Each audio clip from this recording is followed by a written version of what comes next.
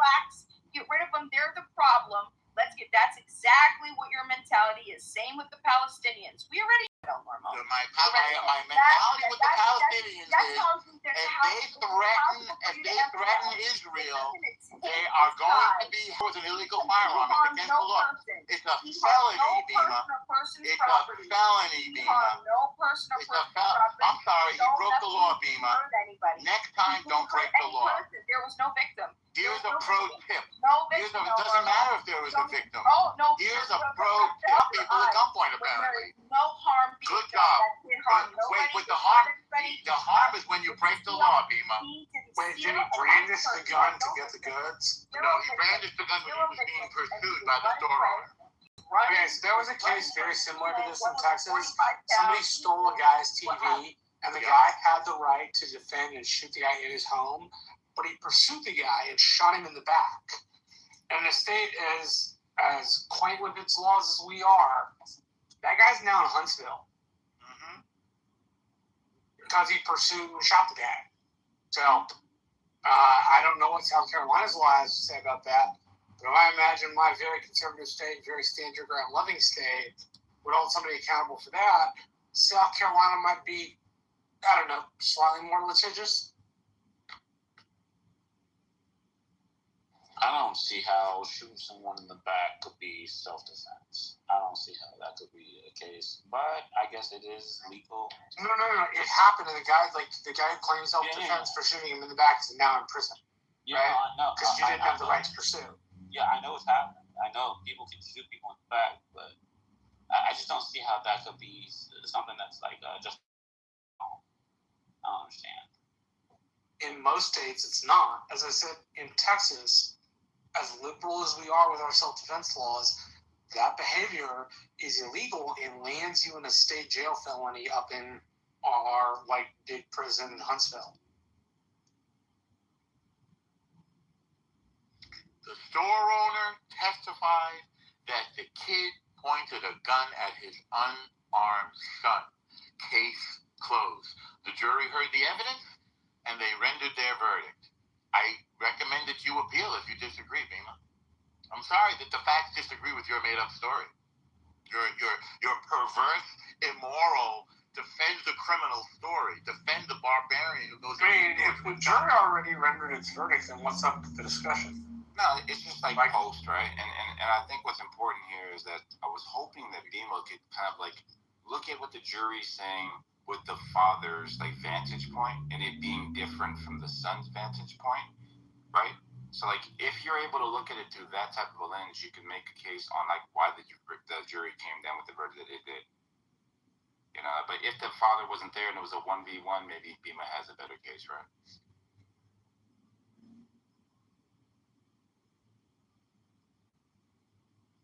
I mean, I'm shocked that anybody would have such a lack of morality to defend a kid with an illegal firearm who pulls a gun on a guy in a convenience store, or a guy from the convenience store who's pursuing him because the guy's been robbed so many times. I mean, how many times are you going to rob this guy's convenience store? And then we heard in this room, on this stage, well, he's got insurance. He can take. Really? That's your answer? Go rob people and tell them to take it off their insurance? I mean, that level of lawlessness is not sustainable in a society. And I suspect that people are not going to take it anymore. Stop robbing stores. Stop carrying illegal weapons. The felony. And then somebody said, oh, it was the kid had an illegal firearm to defend himself. How about moving or something if you feel that threatened? Yeah, this is insane. Well, then you want to bring up a topic you know nothing about, the Palestinians, and try to work that in there. That's real madness. But you know what?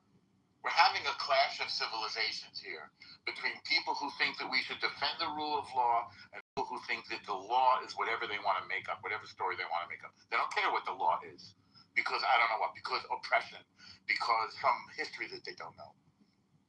Okay, try that. Try that story and see if it flies.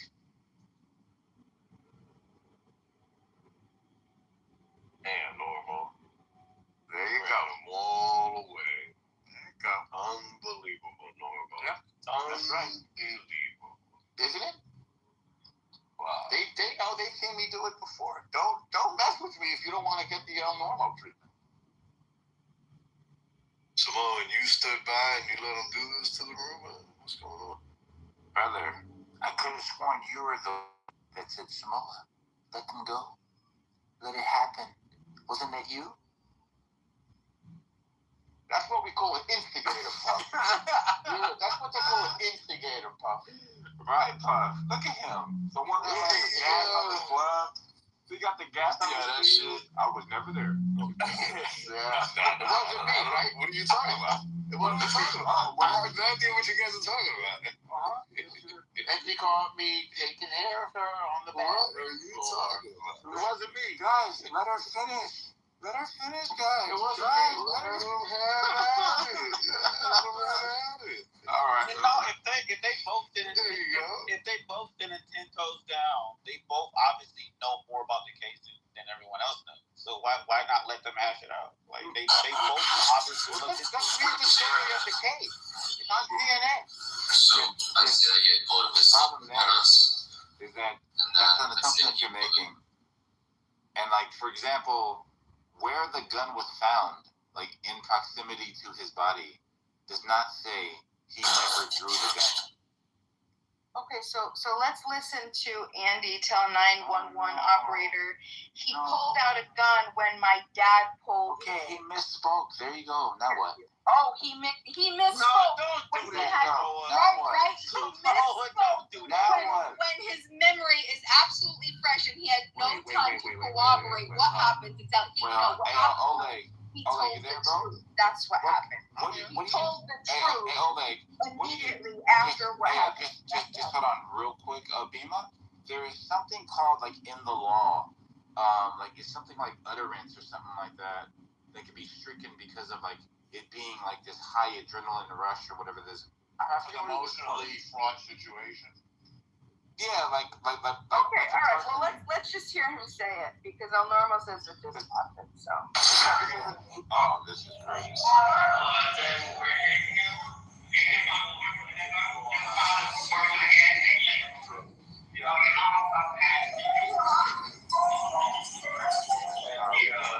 I'm doing a very good job here.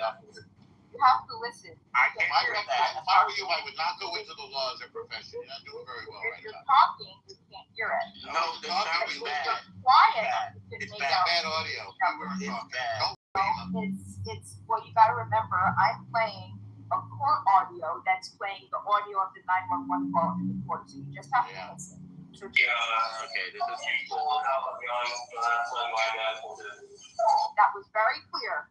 He pulled out a gun when my dad. Listen, it's His gun and my dad pulled his. no. He said he pulled out a gun Let's when hear it that my way. dad pulled his. Not the testimony, Beamer. You've lost. It's over. Yeah, No.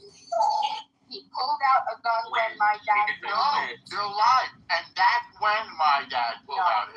He You pulled know what out a he gun said. That's what he said. when my dad pulled his. No, and He that's when my dad. added words. He added words for his personal comfortability. And that's when the play it again. Can you play it just one more time? One more time. Turn it down a little. Let's Turn play. it down a little bit. I can't believe you, Bima.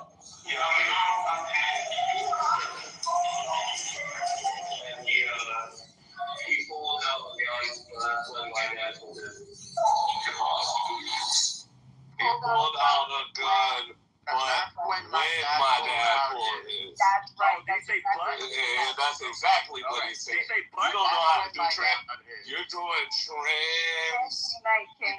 transcript. You got a very transcripting. I agree with the jury, Bima. I'm You sorry. agree with Of the course you would. transcript. You enjoy agree with the murder jury. of innocent With that- people and minorities. No. You want to erase black people. Yeah, You're both you're minorities. in constant No, you don't. Hey, We're Bima. both minorities. Hey, Bima. We're Bima, not can I white. ask you a quick question, Bima?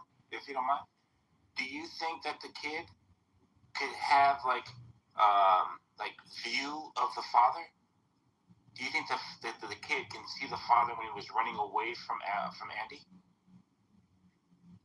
Do I think? Well, if you're running away, your eyes are in front of you. The only time you can see is when you're turning around and you're looking, right? So my question is is your point that maybe the kid was pulling the gun out because he's seen the father's gun? What do you mean? Is my point that the kid pulled out the gun when the father pulled his? Let's say the kid sees the father. Yeah. Do you think there's a difference between the kid sees the father pull out a gun, so the kid pulls out his gun, or the kid just pulled out his gun without knowing that the father had a gun? Well, I think honestly, either way, it doesn't matter for me. The first one matters a lot. The second one doesn't. When I was listening to the prosecution, that was just something that was added, and I thought that was very interesting because that would make it a lot more powerful, right? But I don't think either whether he pulled it first or second, it doesn't matter because he was the one that was being chased. So at what point does he have the right to defend himself? Yeah, I think it's stronger if there was a case that was being made that the kid only pulled out the gun when he seen Rick pull out a gun. Because now he's meeting force, right? But if that's not being argued, then you could say the kid independently brandished the firearm without even knowing about Rick being armed, which doesn't really do him any good here.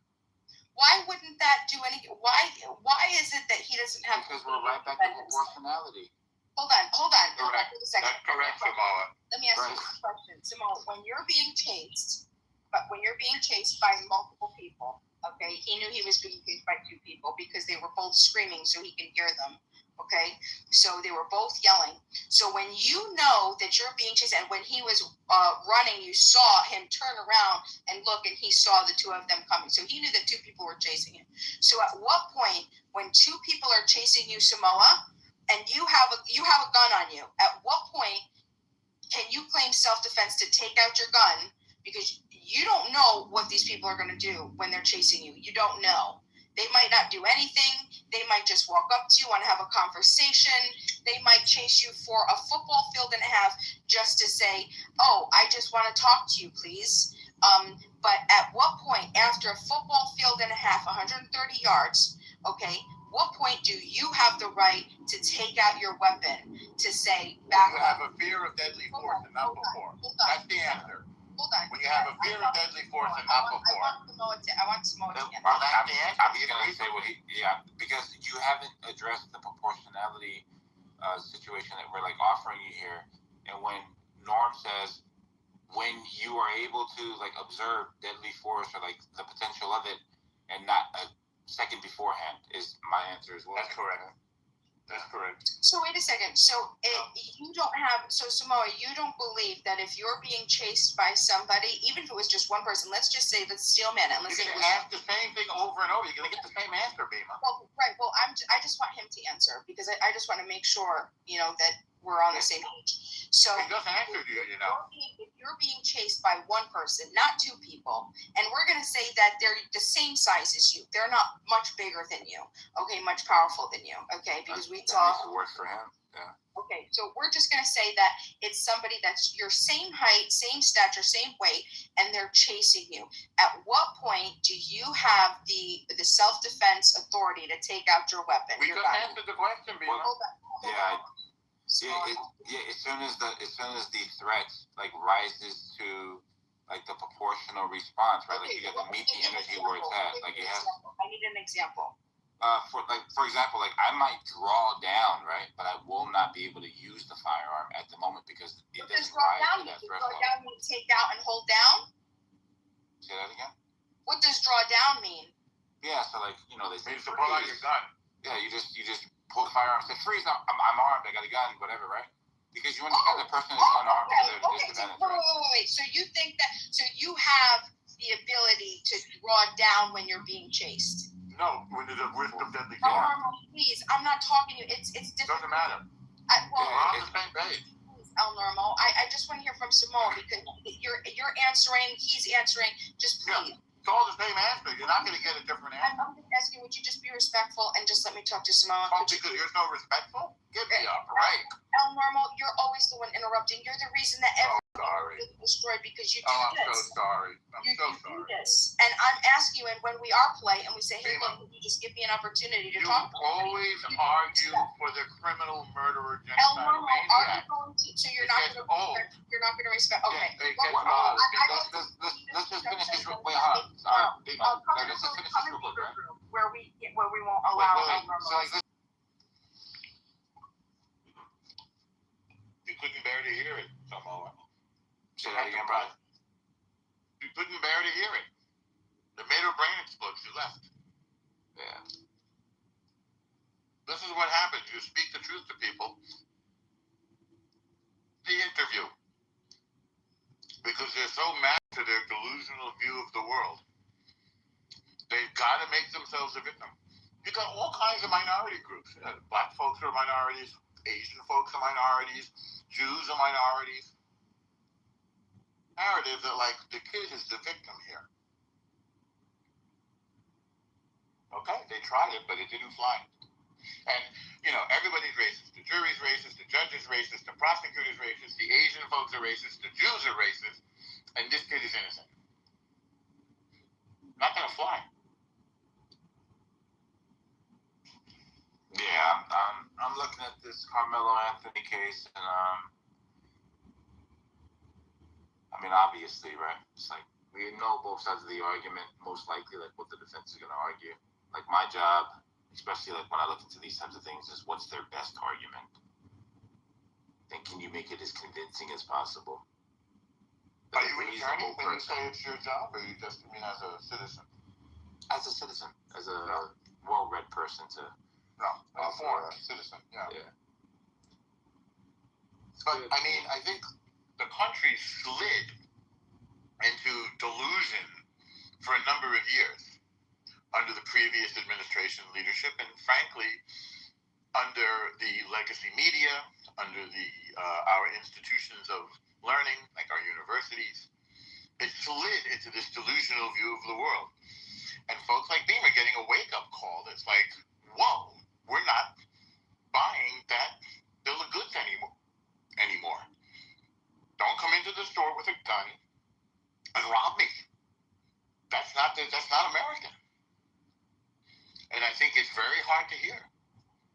Just as it was hard to hear under the Voting Rights Act that you cannot discriminate against people based on their race. Yeah, that second district, Louisiana thing. Especially on Clubhouse, right?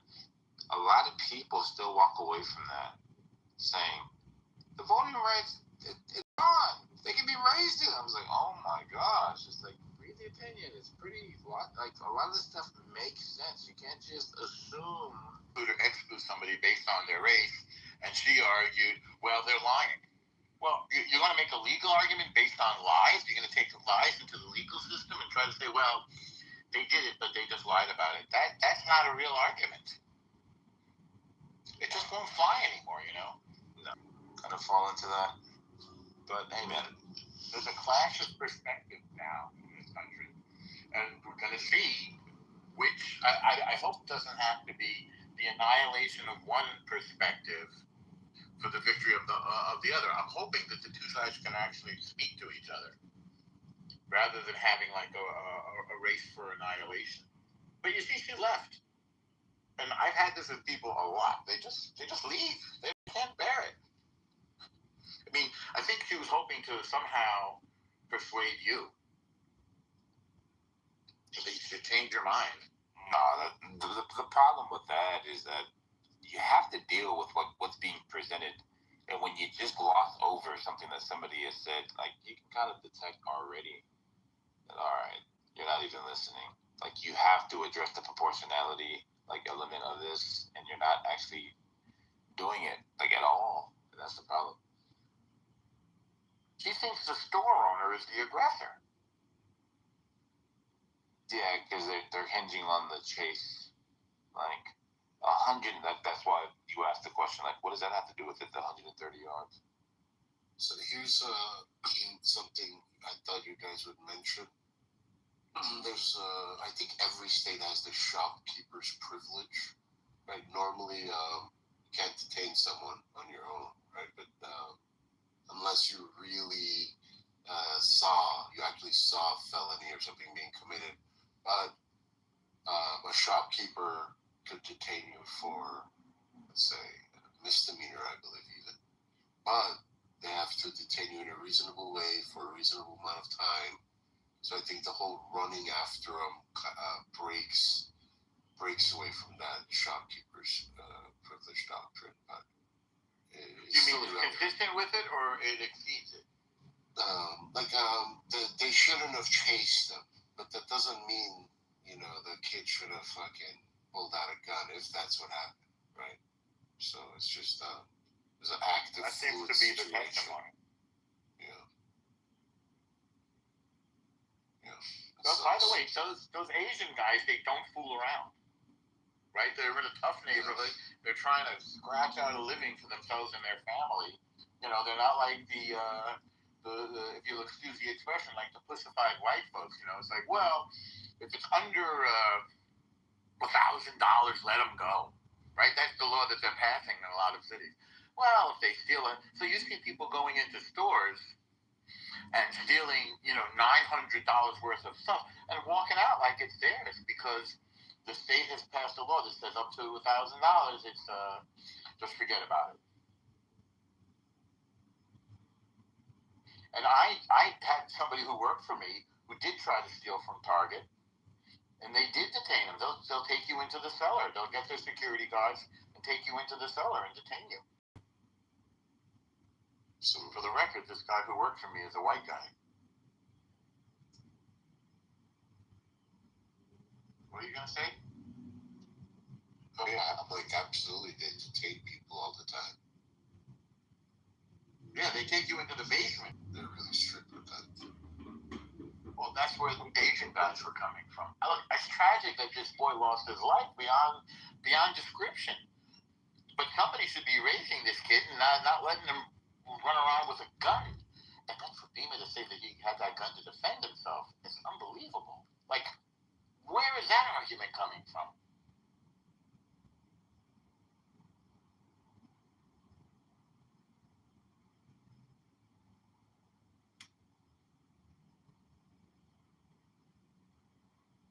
He was 14, right? 14? That's crazy. Yeah, I'm looking at the statute now, right? So, like, the shopkeeper's privilege? Yeah, so it does have the shopkeeper thing where it says that they can detain for reasonable amount of time. Not that you actually seen something, but just if you have a reasonable suspicion of it, right? Yes, probable cause. But it doesn't explicitly state that they can't extend it outside of their shop. Right? So, like, a person would argue that, hey, the law doesn't say you can't do it. Right? So, but did you take specific states? Well, just South Carolina. I'm just looking at South Carolina. Yeah, see, I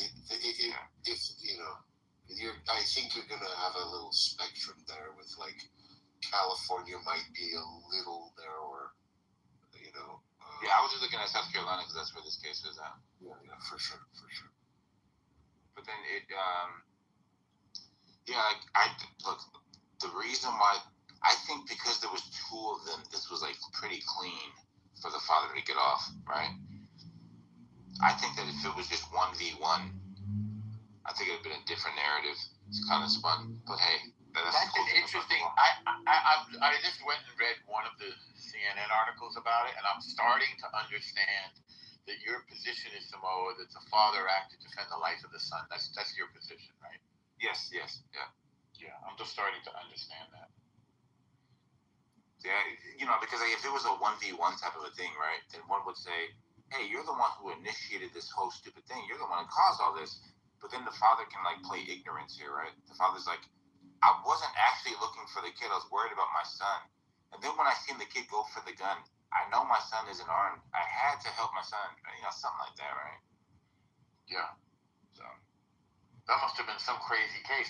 I wonder if there's going to be protests or something or what. I wonder where this is going. Like, we're going into a fraud summer, and Trump does not exactly calm tensions. I think Trump makes a lot of people very nervous. Right. They're just waiting for one of these ones to get juice, man. They're just waiting for it. Once it gets juice, then we'll have another 6-year anniversary of the Summer of Love. And it's going to happen by accident. Like, this Derek Chauvin character, he was a depraved piece of garbage, but I don't think he killed the guy on purpose. I think he just killed him out of, like, depraved indifference or negligence or whatever. He wasn't trying to kill the guy. But so whatever happens, it's going to be, like, unintentional.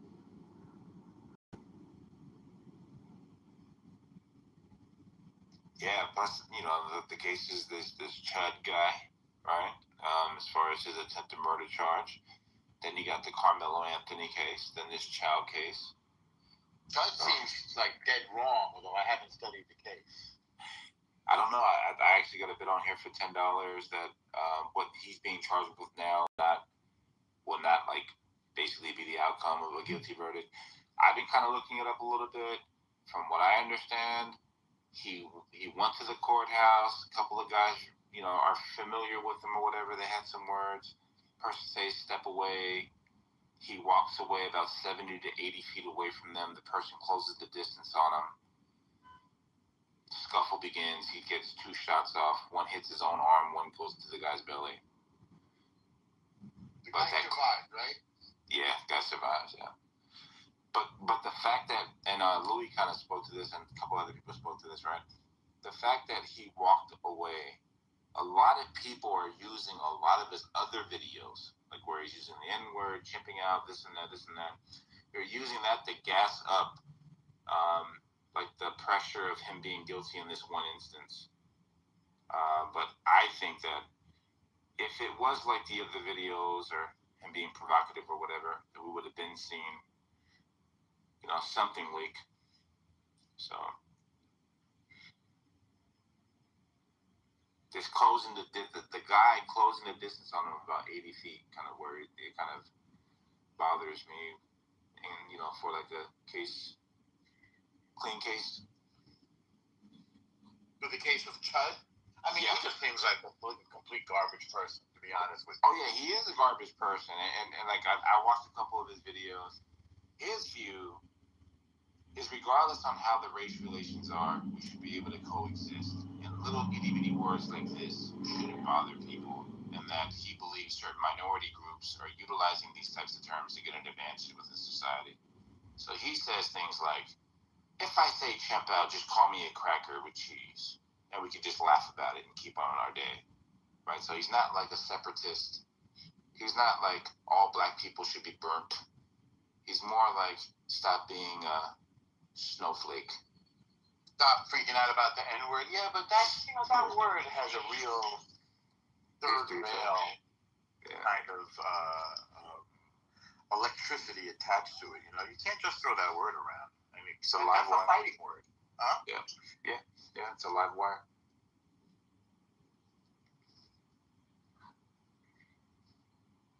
Just another way of making massive amounts of money. So you wish you could say it normal? Say again? You want to say it? Me, no.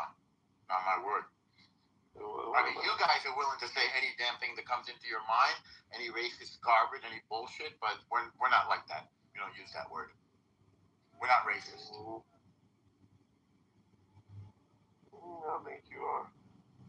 I know you've been. But y'all don't call it racist. You're saying that. Y'all call it eugenics. You're saying that because that's your own. You're eugenics. What's the eugenics? You're eugenics.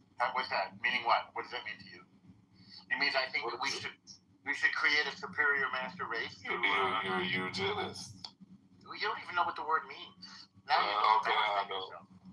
Yeah. Of So why course. don't you say what? I can't read. I can't read. Try saying what you mean. I can't read. I just know you guys are eugenics.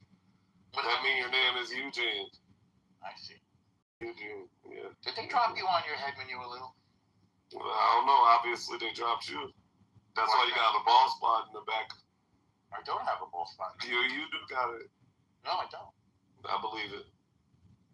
You don't We're know going by stereotypes. I thought we was doing stereotypes. You did. Why use words? Why would you use words? Then you embarrass yourself.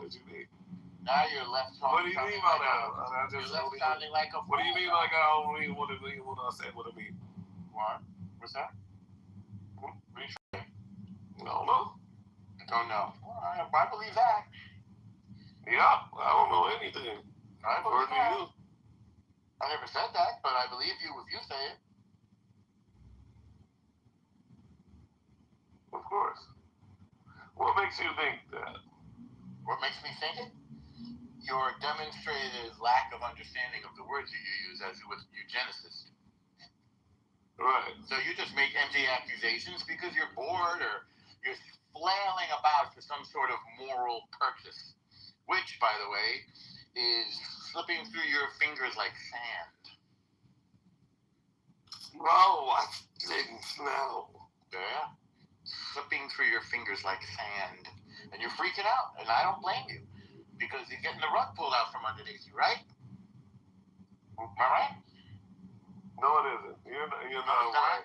It's not? So what's your interpretation of the Voting Rights Act? Or you agree with Beamer that everybody in the world is racist except for you? Yeah, I believe everybody in the world is racist. Except for you. Because you can't be racist, right? Because you have moral superiority. You were born without original sin. You're God's chosen people, right? Yep. I'm a Hebrew Israelite. You're God's chosen people? You were born without sin. I'm a Hebrew Israelite. I didn't know that, but if you tell me that. Yeah, I mean, hey, look, according to you, I'm according to me, what? all the stereotypes. No, I never said that. So I'm a Hebrew Israelite. No, I never said that. You said that. Just to you. No, to you. No, I never said that. You going there. You were headed there.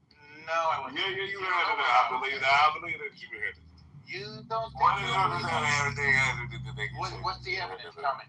What's eugenicist mean? Desirable outcomes when it comes to children.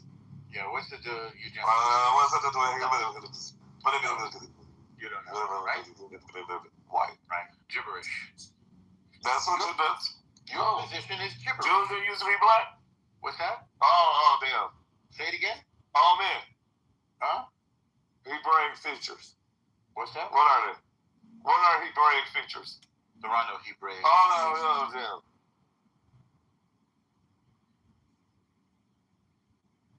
Must feel weird to be so exposed. Does it? How's it feel?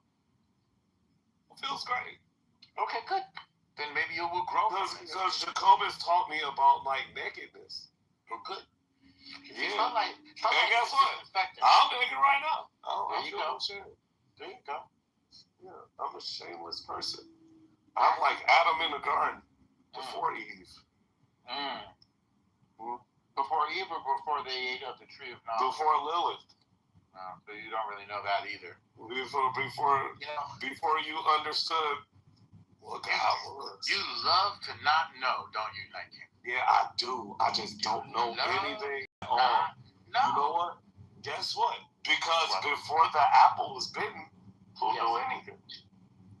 God. Uh-oh. God. Oh. Next question. No, that's a person?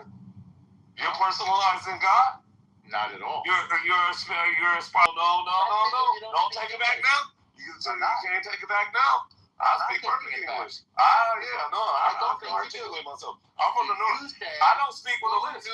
I don't speak with a lisp. You speak with a lisp. You speak with a lisp. Everything. Swallow your spit. Right. Swallow your spit. Swallow your spit. Everything. Swallow I your said spit. God. Swallow your You spit went first, off sir. on some sort of Swallow your spit first, sir. Right. Swallow your spit. You said who knows? Can you swallow your spit first, sir? I beg your pardon? Why Swallow are you your all up spit. in my mouth? You go. No, because I hear you. You go. You all up in my mouth, so I'm gonna be all up in yours. Is this your Yeah. part of the argument? It's wet. Having lost the argument, you just swallow don't talk about. Let's swallow the spit. I think the spit is between your ears. No, I think the spit is between yours. Your head, man. You think I'm speaking another language? You guys. I'm speaking. I'm from a different planet to you. Did you say I was from Mars? Yes. No, you said that. No, you said that. No, you said that. No, you said that. You said No, that. you from Mars. What? Look at me. You said What? you're a eugenics. What? Mars. It wasn't me. No. You're a eugenicist. eugenicist. Me. No, you're the eugenicist.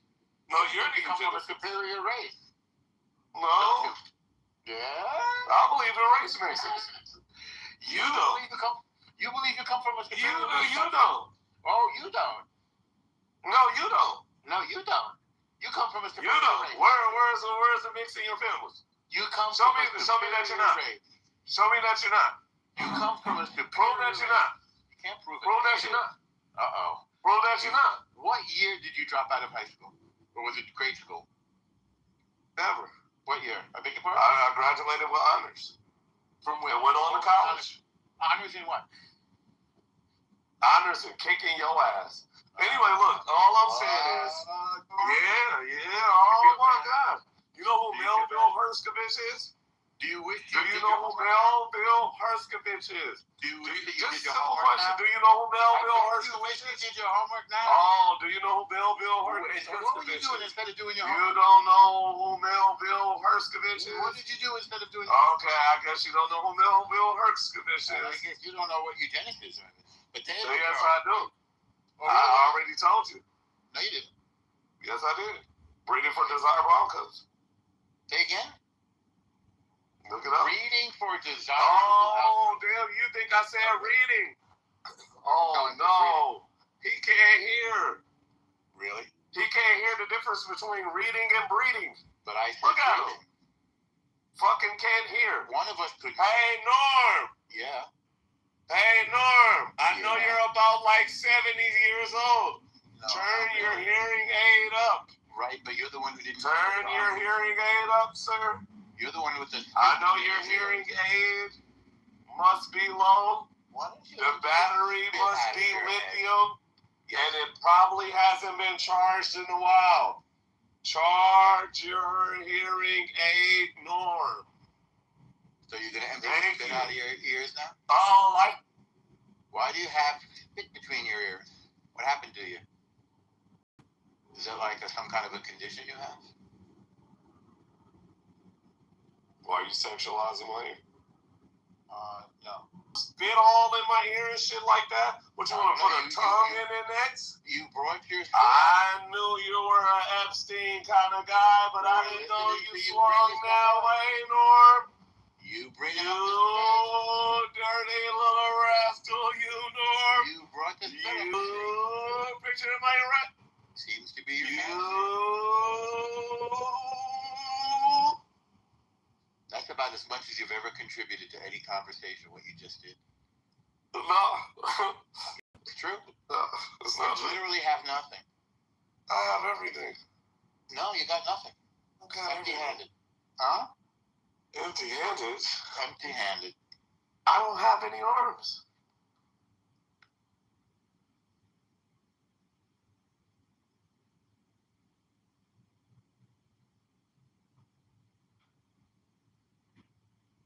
For the record, a Jew who marries a black Jew is not a eugenicist. There are no such thing as black Jews. Yeah, of They're course. all cop. No, that's incorrect. You don't No, understand that's what our all the way rules are. correct. No, you're wrong. According to your Jewish society right now that you exist in, yes. Exactly wrong. How come you don't tell Z that then? Who is Z, he? the Arab Jew. I don't know Z. Who wanders around with the Spider-Woman photo. Don't know. Can't help You you. don't know her? But I do know black. Yes, you do know her. You know all of them. No. You got them on speed dial. You You got them on speed dial. You're wrong on everything you say. Bro, no, I'm The not. only thing we got to do is listen to you and do the opposite. No. Yeah. That's all we got to do. Of course. So now I've taught you about the Jews in eugenics. Yes, we marry black Jews. No, you don't. Sure we do. There's tons Show of me them in one. the synagogue. Show me one. Just look up black Show Jews me and one. find one yourself. No. Show me one. Finger in here right now. Why would I want to do that? Finger in here right now. Why would I do that? Show me. Reveal her. I've seen her on the app. Abracadabra. Alakazoo. And they have a beautiful child. They do? Yep. No, that's AI. White man, black woman. Yep. What? Yep. That combination never exists? It exists. And she's a Jew. I don't believe you. That's good. Because you're an idiot. You're illiterate. You think so? You don't understand the law? Yeah. What part of the law do I not understand? Yeah. Your legalese is off balance. Okay, tell me what's the evidence? I told you about the difference between robbery and retail theft. That's So, nothing to do no, with there's no difference. No, I didn't say that. I said this case Yes, has nothing you to did. do All right, I'll with go the case has nothing to do with that. And that's correct. You brought that up because you didn't understand the case. That's what I told you. And I'm right. It wasn't about the case, it was about the law. Keep up. Yeah, Listen better. Oh, turn your hearing aid up, Nora. Turn your hearing aid up, Nora. You brought up the Just turn your hearing aid up when you talk about right. You brought up the Yeah. Just turn your hearing aid up. I don't have. You do. No. You got a disability. I don't have one. Yes, you do. With that. So you brought up. You ain't got Asperger's? It's filthy. You ain't got Asperger's? From Genie. What is Asperger's? I don't know. Really? That's when you're talking out of your ass, like you're doing. I don't know what Asperger's is. Here, we are leaving. It's a word. Hey.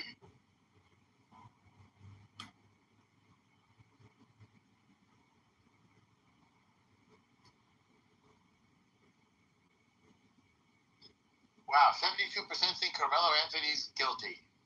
They must all be racists. Ooh. Everybody's racist.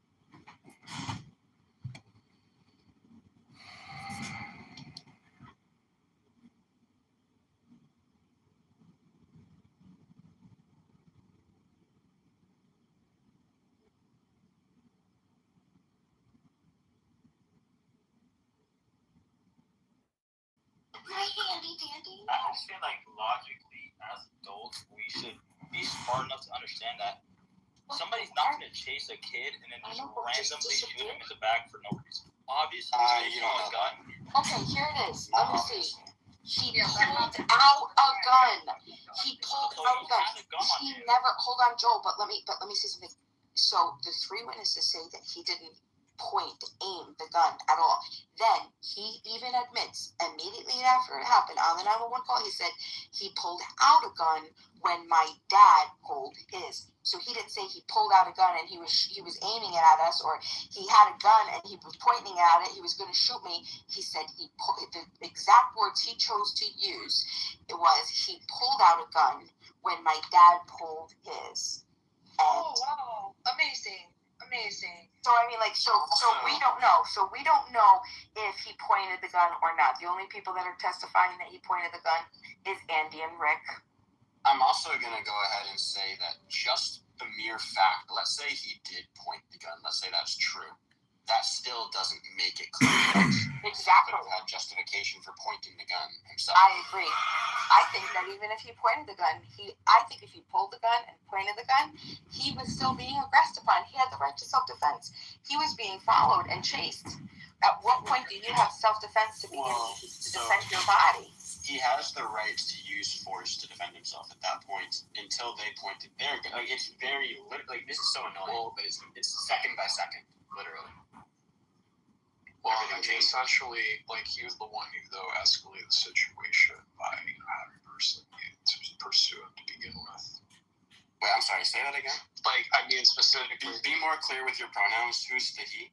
So, yeah, so Cyrus, it seems to me like, you know, he had committed a crime. Granted, that itself was not justified for... What crime did he commit?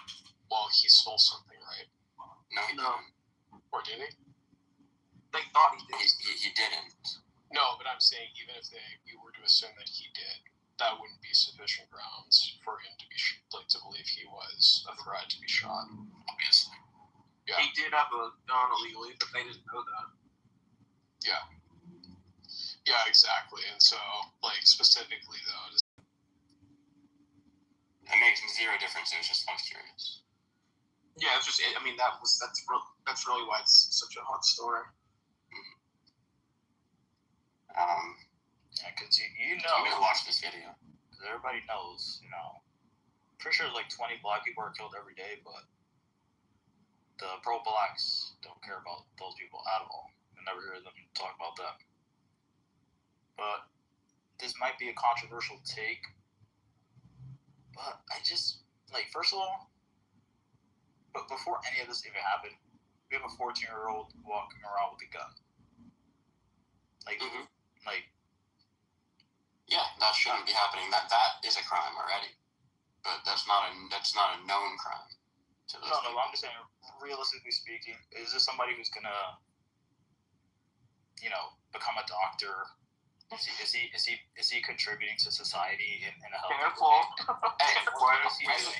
What was he doing the week before? As it turns out, he may have actually needed that gun to protect himself. Right. Maybe, depending on how this looks. What is a 14-year-old Honestly, it doing sounds like a that? ghetto neighborhood anyway, so probably you're right on that, Zach, probably.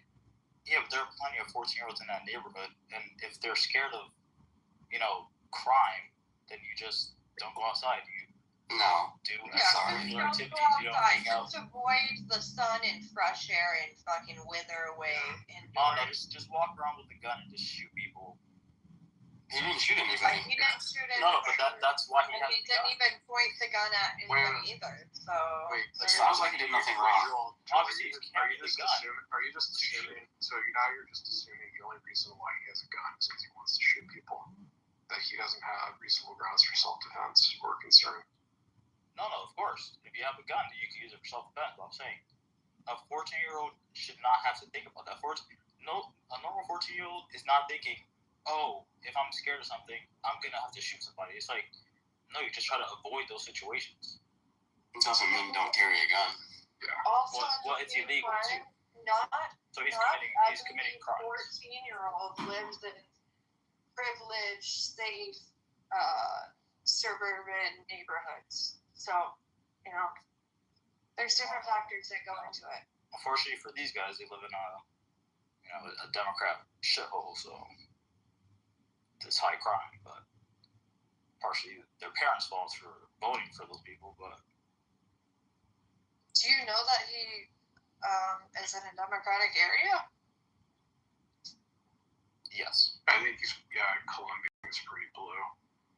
Oh yeah. Okay, I didn't know where this was. Yeah. By law, but should it? This whole case have children carrying guns. That doesn't mean there's going to be children carrying guns. It just means in a case like this, we wouldn't even have to argue whether or not he was committing a crime to begin with, because it's not. It's not. If it's not a crime, it's not a crime. It would be a crime against humanity if we had a government that let children carry guns. Disagree. I don't think children should carry. Well, better yet, I don't think untrained people should carry guns. I don't care what age you are, as long as you are adequately trained. I think people should have, I don't know, fully developed brains and be adults. That would be part of the training, sure. But if you can show competence, I'm all for everybody having a gun. Everybody. If they can show competence, I'm talking not everybody. I'm talking about like if they meet the qualifications of a sane, sober, moral, prudent person. Yeah. Well, either way, like the thing is whether or not he should have had the gun specifically. I mean, like the thing is that it's not grounds whatsoever for him to be shot. Well, yeah, I think. Do we all agree on that? Like, I think we all agree on that. Yeah. Joel, do you agree with that? Oh no? You don't? So you think that any kid who has a gun should be shot?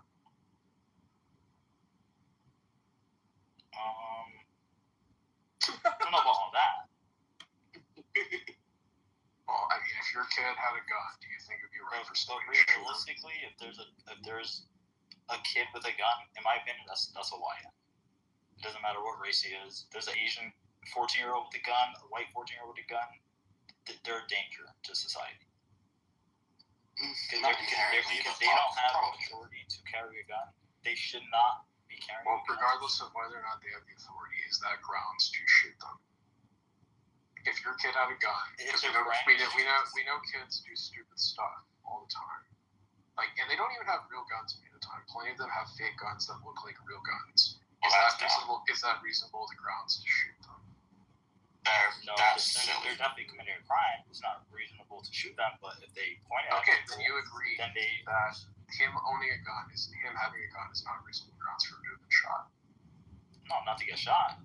Okay. But any kid, if you point a gun at somebody, you should expect to get shot. Okay, that's the thing that's in dispute is whether he did actually point a gun. Well, a jury seems to believe.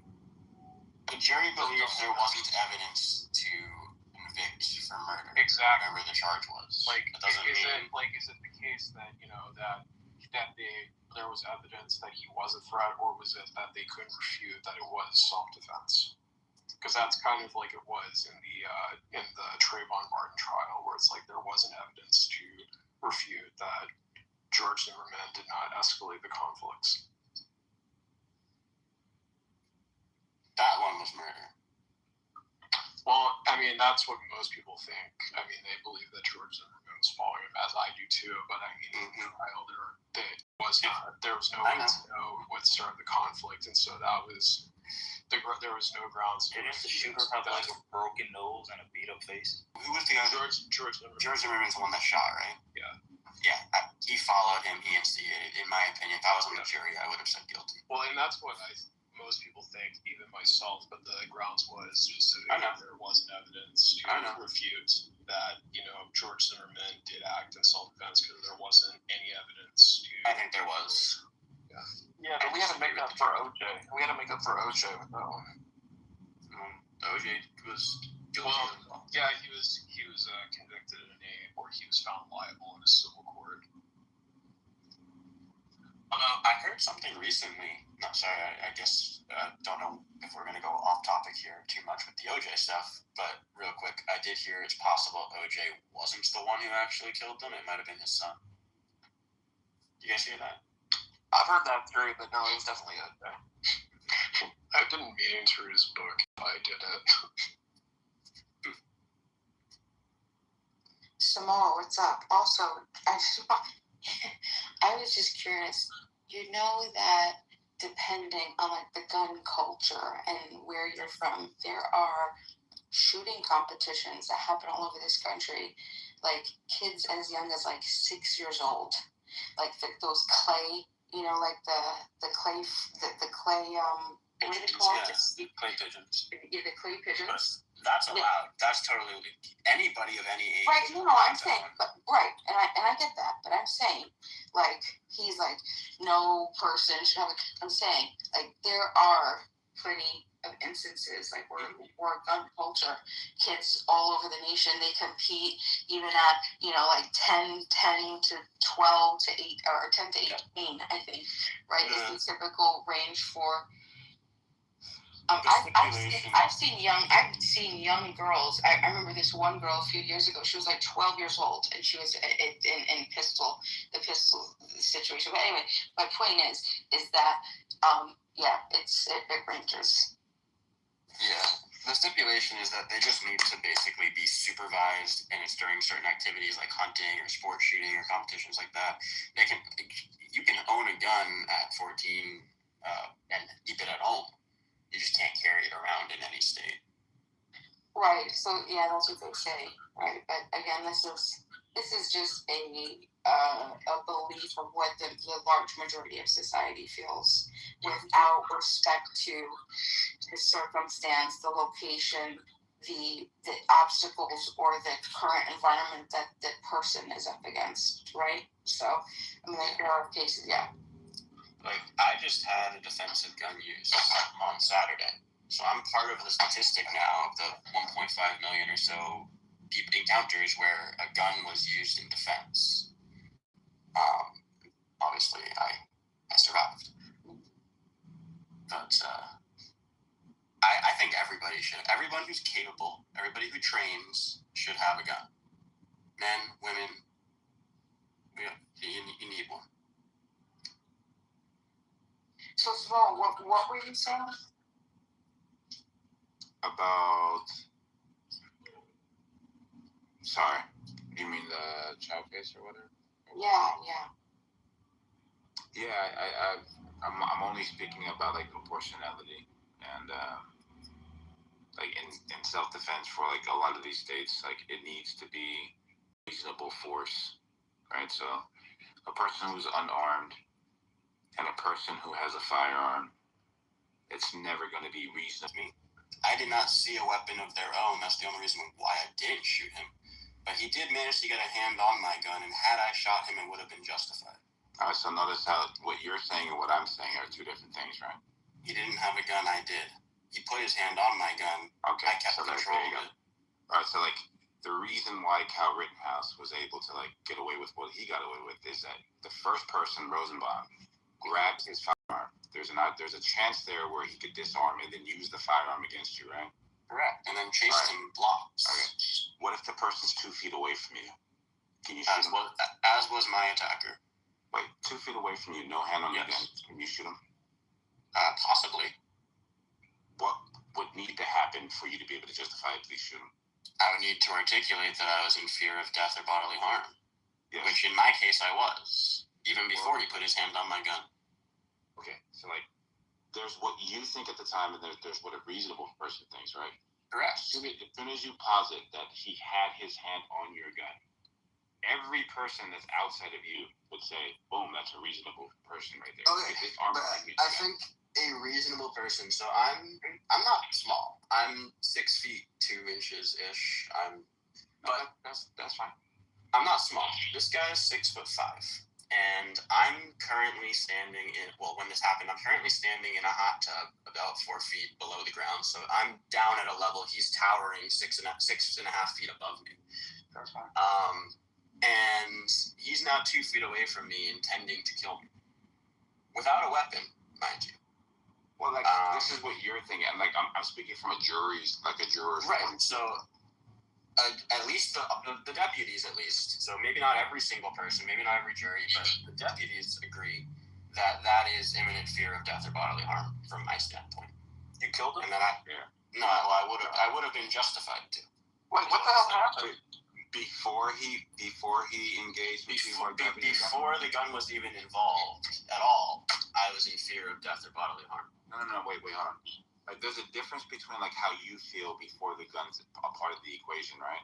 But is the gun reasonable reasonable in meeting the threat is the question. And this kind of goes out to like this Carmelo Anthony case with, Metcalf, and kind of goes to the Chow case, kind of goes to the Kyle Rittenhouse case and all these type of things, right? So like this is pretty across the board. So me not knowing you or the situation, as soon as you said he reached for my gun, right now, brandishing the weapon is absolutely fair. It is totally like, hey man, you're crossing a line. I'm demonstrating that I have a worry, and this gun is to deter you from advancing any further. Now, if that person reaches out and touches your gun, I'm immediately on your side. I'm like, you've already drew a line. Now they're crossing the line. So I haven't brandished the weapon yet. So I'm in the water. My gun is on a chair next to me. When he tried to get to the gun before I even made a move for it, that's when I was just closer, so I got there faster because I was in control of my weapon at all times. Even when it's not on my body, I was still in control of it. But he tried to get to it before I could, and he got one hand on it. I managed to pull it back, and I never pointed it at him. I never shot it. That changes everything. That changes everything. Yeah. So my point is that once I had control of it, had I decided to shoot him with it, apparently I'm justified. All right, how about this one? How about if when he's standing there, he doesn't make an attempt towards your gun? Are you justified in shooting him? Standing there? Yeah, he's talking a lot of shit. Oh, he's talking shit, standing there? It would depend on his exact words, but probably not. Let's take an extra effort of his to advance towards your weapon, right? Well, I don't know. You tell me. You're making the situation up now. No. But like, what? Go ahead, brother. Let's see if it really matters. Go ahead. What was the ethnicity of the guy? He was black. Oh my God, no, it was a big white dude. He was some like meth head. He's a dumbass. Oh, so you were in a hot tub and you didn't know who this guy was. He just wandered up. I know who he is. If I didn't know who he was, I might have been less inclined to protect him and save his life. So I chose not to shoot him because I didn't think I needed to. Okay, so should have shot him. I probably should have, honestly. I would have had less headache now. But Bima, when we were talking about like proportionality, right? Like that's like a main requirement within basically like every state. So like when we have this conversation about Austin Metcalf, right? The question is like, did this kid, right, like respond to Austin Metcalf's advance in a proportional manner? And one would say a knife to a fist fight isn't proportional. I agree. You know, that sounds like self-defense to me. Yeah, like something like that. So with the child case, the reason why it's a little bit more complicated is because it's not a 1v1. It's not one person chasing one person and then one person pulling out a gun and then one person shooting the other person. It's not as easy as that, right? There's a third person that has to be factored in. With a third person, what he's appreciating of like what's unfolding in front of him could be totally different from the reality of the other two people that are involved in this scenario, right? So when he's looking at his son, the only knowledge that he has is that, oh my gosh, there's the third party who's pulling out a gun and he's going to kill my son. So then he neutralizes, unfortunately the word neutralize, the 14-year-old, right? With the expectation that the 14-year-old will get a shot off and kill his unarmed son. Right? So like that's why I agree with it. But if this father wasn't in the scenario and it was just the son versus this other kid, I'd probably look at it a little different. Like, why the hell did you chase the kid in the first place? Right? But you're still justifying. You're saying that he has no accountability for his actions because he didn't understand what was happening. That's what you're telling me. Because he made a bad call, he didn't know what was happening. He didn't have enough information because there is somebody chasing somebody, which, by the way, that narrative I vehemently disagree with. There were two people chasing one boy. They saw him the entire time. He got shot in the lower back. He knew exactly what he was doing, okay? And there, you can't claim, and I keep saying this, but you can't claim that you better be prepared that you're right? Because what are you going to do? You don't have to be right. Hold on. They're risking. They're feeling. Once you begin to chase somebody, you create the scenario where they're going to run the risk of feeling their life is at threat, that their life is being threatened. Okay, so in that case, you have manufactured this incident. So now that you are, but you're the target. Okay, so you're the aggressor. I mean, so you're the aggressor. So if you're the one causing this person to run, the person wouldn't be running if you weren't chasing them. Right? Right, but this they game wouldn't kind of bites feel you, in right? their life. Well, hold on. Let me just and then I want to hear whatever argument that you have. But you don't, Rick. It's his responsibility because he didn't know. It doesn't mean anything. All you're telling me is that he showed up on the scene and he fired because he was scared that his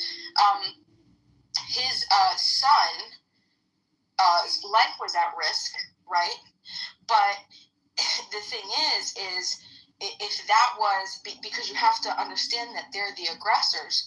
So would it be justified if in the same case scenario there were two people who were robbing you, right? Or they were going to rob you. They were going to do something to hurt you and they were running after you. And then you turn around and you pull a gun. And then the same thing happens. They shoot you because you were scared that the one person was scared that you were going to shoot their partner. And then you get away? Yeah, I think the problem here is like your framing, right? It's like, let's use your moral like line here, right? And let's see exactly like who started and who reacted, okay? So who started like the suspicious behavior, right? So we can take it out the legal framework and we can say, is there a reasonable person that would believe, hey, this looks a little fishy? My intuition says there's something wrong here. Morally, this person is not wrong. This is the way that they feel because somebody has placed them in this environment. Question, why do these shop owners feel the way that they feel?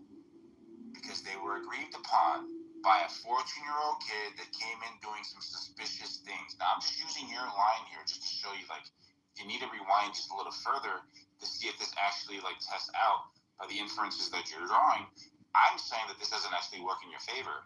Because if they've already started by saying, hey, can you place your book bag here because we've had these robberies or whatever this is, theft or whatever this is, and then the kid complies, the kid understands that there's like a scenario here where he's already being asked to check his book bagging at the front. So they're already on like level 10 in like suspicious people, not specifically to this kid, to like people who walk into their store. So now he starts putting bottles of water in, out, walking around, that, right? So like this is raising a reasonable person to believe, hey, something doesn't look right here. And then the running away, like, why are you running away? Like morally, tell me where the shop owner's perception is wrong in what I've like could be going on.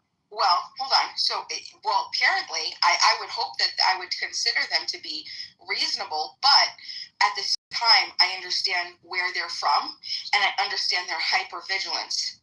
So, when you have a store owner who's hypervigilant, who's had 2 shootings before that, who has faces of people who have stolen plastered all over the store, they literally call it the wall of shame, a whole bunch of faces all on top of the counter. They have faces plastered by the door. They have faces under the counter. They have faces plastered on the actual credit card machine. They have faces plastered on the cigar container, on the counter, on the aisles. They have these faces because of this whole situation. So they're hyper vigilant. Okay, so could this be just why isn't it just a regular 14-year-old kid going in and out of a store looking at shit? I mean, I've done it a million times. I can't even tell you how many times I've gone into a store, picked stuff up, put it down. Why is it suspicious? Okay, well, you want it, listen, subjective. You want to say it's suspicious? I wouldn't say it's suspicious. I'd be fine with it, okay? So now, again, we're in the subjective realm. They still have deemed it to be suspicious. Okay, well, now, where do their rights start and end, and where does this boy's rights start and end? Okay, so he's on the private property. I'm talking about self-defense, so morally. I'm not gonna appeal to legality. I prefer the moral aspect. So I have a right to. So private property is the ultimate use of objective point, right? So he's on private property. He's in the store. Did they have an ability to detain him in the store? Yes. Right? He's inside the store. They could have if he was on the store property. I mean, like, there's a million different ways that this could happen. But they approached him. They said, hey, look, you got water bottles? He said, no. She said, yeah, what's in their pocket? He says, no, look. He shook his pockets. He thinks it's done. He grabs his bag. He walks out. As he starts to walk out, they chase after him. Do they have the right to chase after him? We don't want to be discriminated against with DEI. We don't want open borders that further our ethnic and racial replacement. We don't want policies like no cash bail that let black criminals out because they're uncomfortable with the number of black people in the prisons. So we have particular interests. We have a particular identity. In order for us to have those things taken care of, we're the only ones that are going to be able to do that. Black people are not looking out for our interests. They're looking out for their interests. Jews are not looking out for our interests, are they, ever? Hello? They're looking out for their own interests. And the same goes for immigrants, and the same goes for Somalians and Hispanics and Asians. Every other group is looking out for themselves. That much is clear. That is how it works. They have all taught us how to behave. And when these groups come here, they immediately start up these affinity organizations. It's Asian cultural associations. It's La Raza League Group. It's the NAACP. It's the Zionist Organization of America. They taught us how to play in a liberal democracy, which is they don't be looking out for their own neighborhood and for their own language and their own fucking holidays and whatever legal category they're in, like if you're one of the dreamers. So what is the answer in a multiracial, multicultural America? We need to arm up. Every other red and purple, they're looking at the world as factions. No, they're looking at the world as like human resources and commodities. They're looking at it as resources, and we're just a resource. On a team. They're ganged up, and we are not. So what is the solution? We need to gang up. And when becoming a minority, these groups that are replacing becoming a minority, these groups that are replacing us, they are playing a team game. They are looking out for their own ethnic self-interest. As a result, we are losing. They are increasing. If we want to reverse this, we have to take a page out of their playbook. Similarly, we have to collectivize and look out for ourselves. Well, I saw a show today from Tucker Carlson, and Tucker Carlson addressed this killing of Henry Nowak, and he talked about it in detail, and he talked about what happened, and he talked about the double standard and so on. But I also know that Tucker Carlson has repeatedly said in the past that white identity politics is pure evil. He has said on not a few occasions that identity politics for white people is just like every other kind of identity politics. And it's just as bad. He has said the most dangerous thing that we can do is embrace white identity politics. He has attacked me for promoting white identity politics.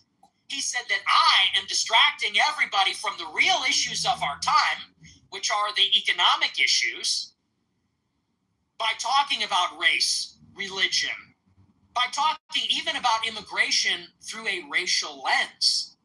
He says that my promotion of identity politics is what makes me such a toxic and bad force in politics. So what then does he advocate as the solution to our problems if it's not white identity politics? Well, the answer might surprise you, but it will sound familiar. Tucker likes to use this term lately, blood guilt. He's particularly fond of talking about blood guilt. He says our civilization is founded on the idea that we are all equal and we don't bear the sins of the Father, and we cannot hold each other accountable for the actions of other members of our group just based on shared ethnicity, just based on shared blood. So in other words, what is he really saying here? He's saying that if white people are being exterminated, if white people are being replaced, if white people are being victimized by this double standard, He says, what's the solution? More liberalism. All individuals are equal. All individuals are the same. All individuals are innocent until proven guilty. All individuals should be judged according to their own actions rather than as part of a group. So in a world where white countries are being invaded, in a world where white people are being genocided, in a world where white children are being murdered by non-whites and then arrested by police because they're accused of racism, Tucker says the solution is simply to remind everybody that that's not fair. Well, we're supposed to tell the selfish, tribal, invading hordes that are murdering us in our own country, hey, that's not fair. Hey, pal, hey, fellas, if we all want to get along, you know what made this country rich that you're currently raping and...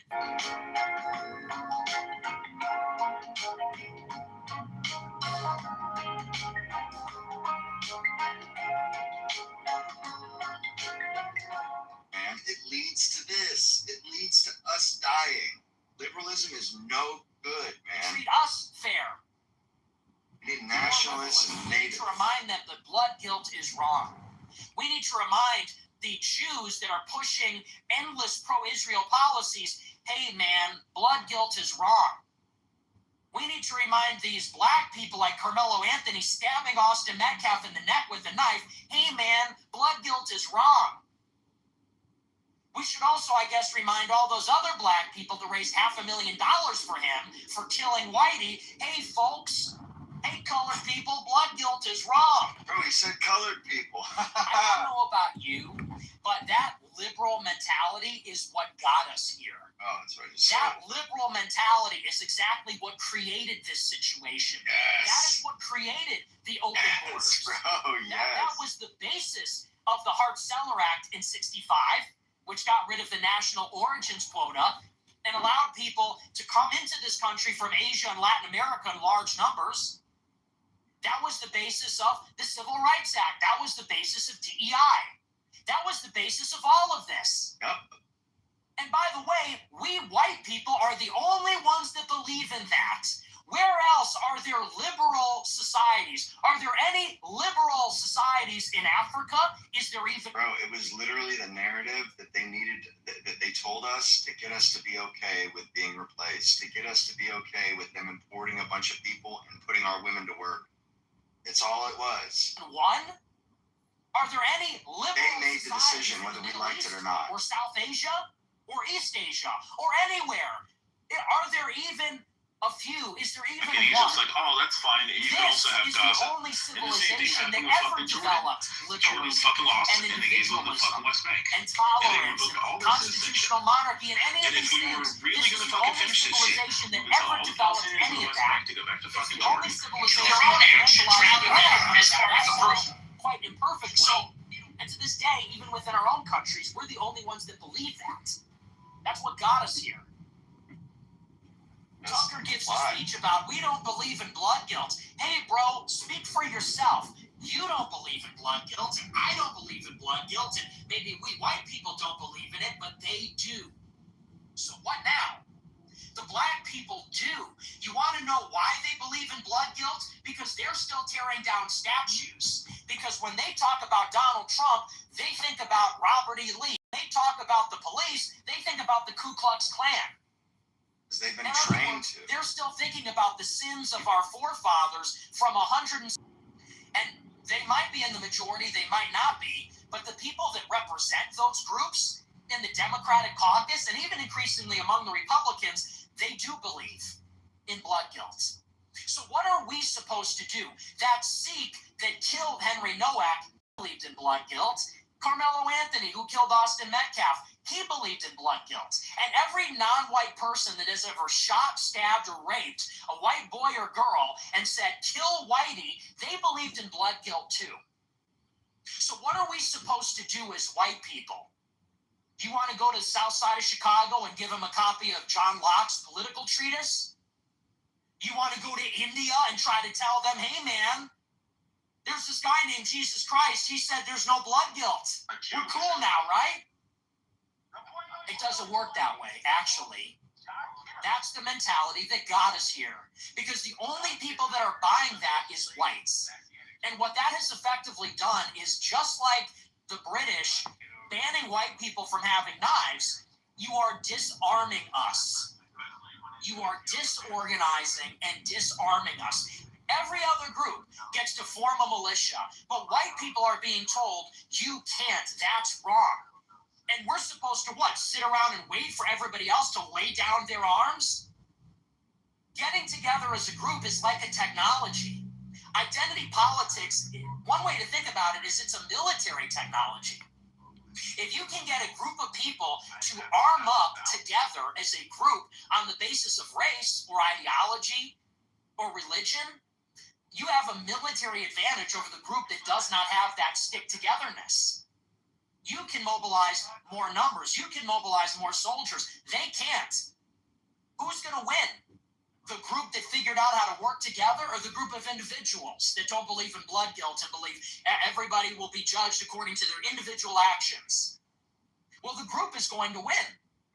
So to tell white people, hey, man, we can't succumb to blood guilt. Hey, man, we can't believe in identity politics. We can't do what they did. That's the wrong way to go. You are ensuring that white people will be exterminated. Because white people will be having debates and discussions about fairness and propriety, while non-white people simply load up on guns and knives.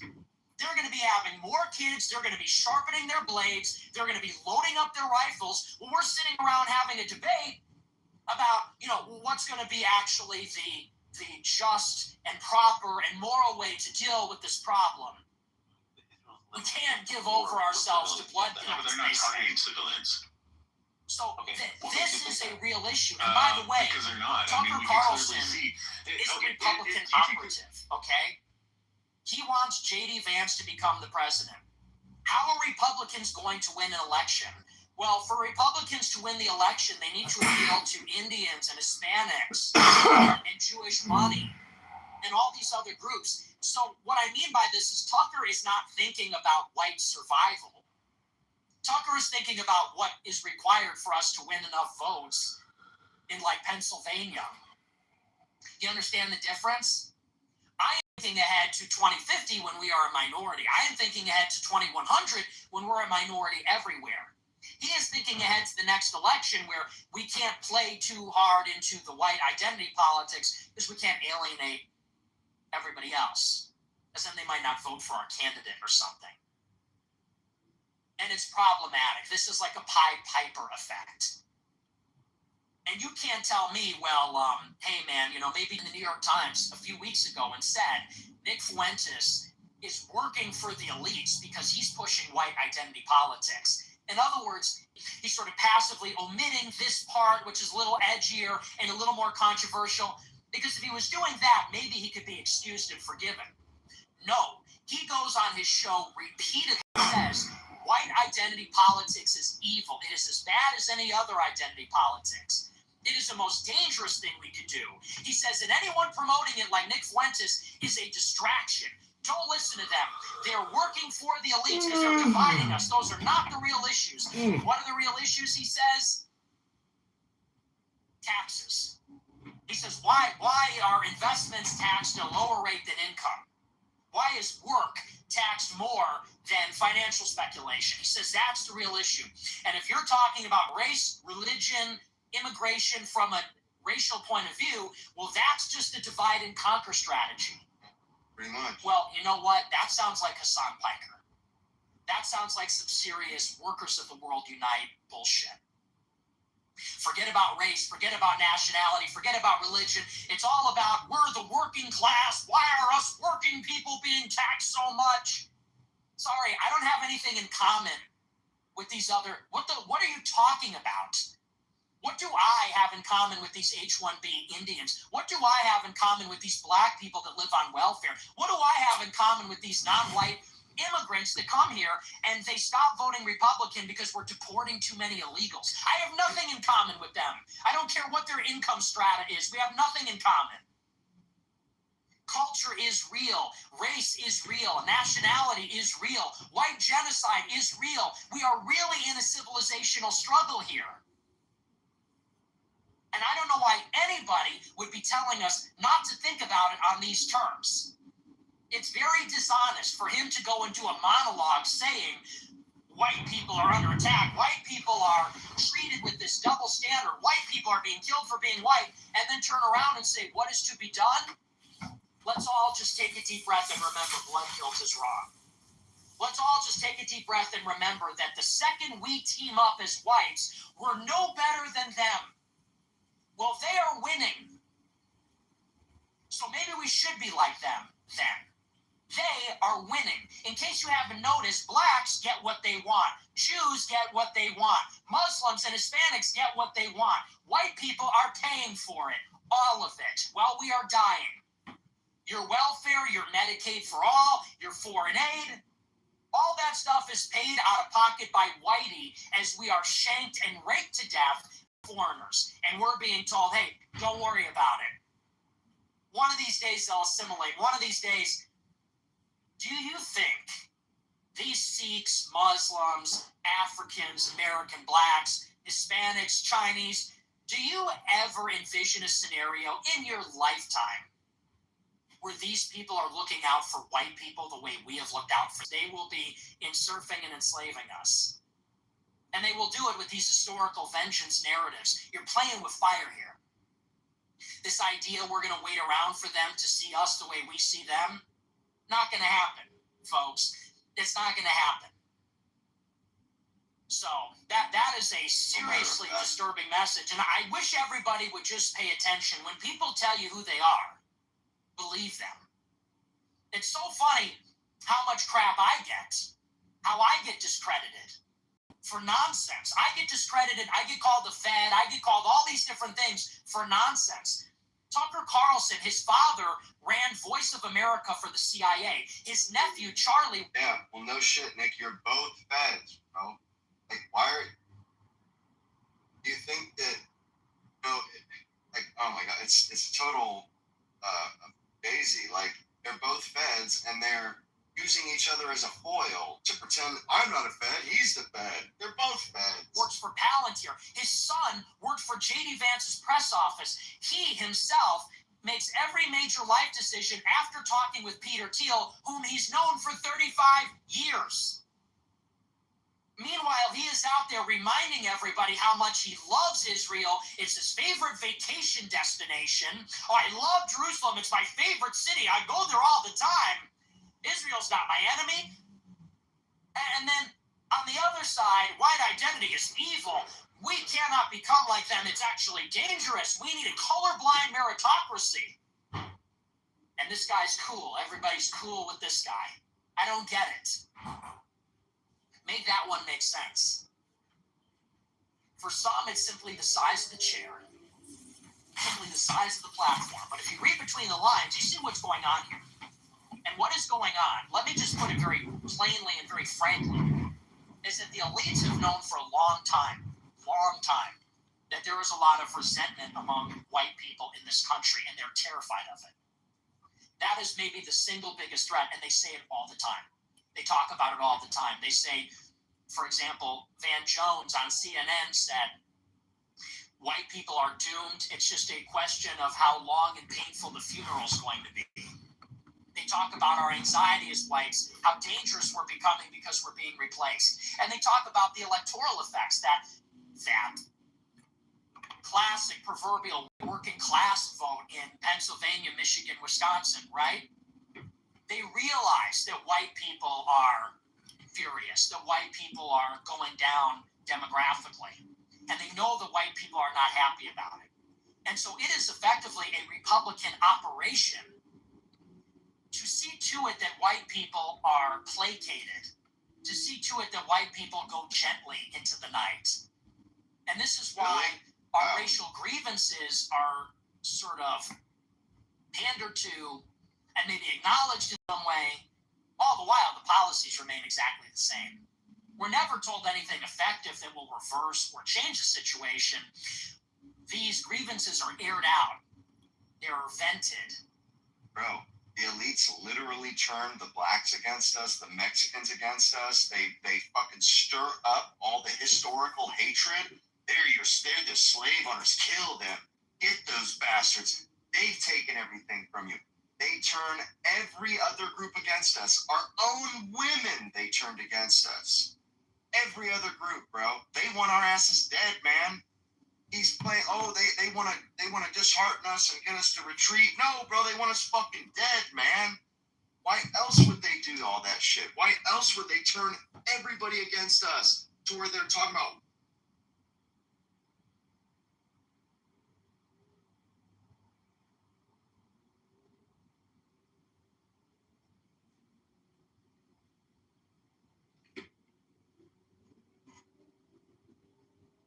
You are the love of my life. Your mother won't be here forever.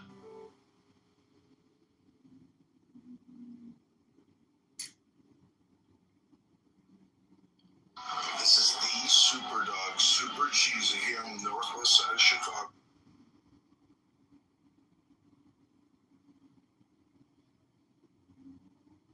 What do I have in common with these non-white immigrants that come here and they stop voting Republican? Your mother went. This is your chance.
This police officer just needs to be able to articulate that they're going to need their weapon. It doesn't have to be in that moment.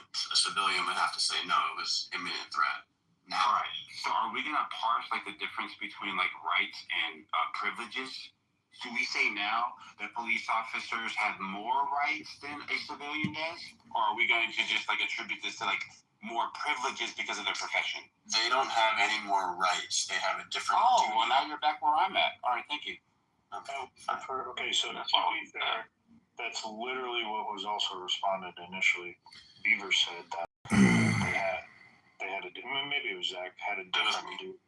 Okay, it was Zach then. Yeah, they have a different duty.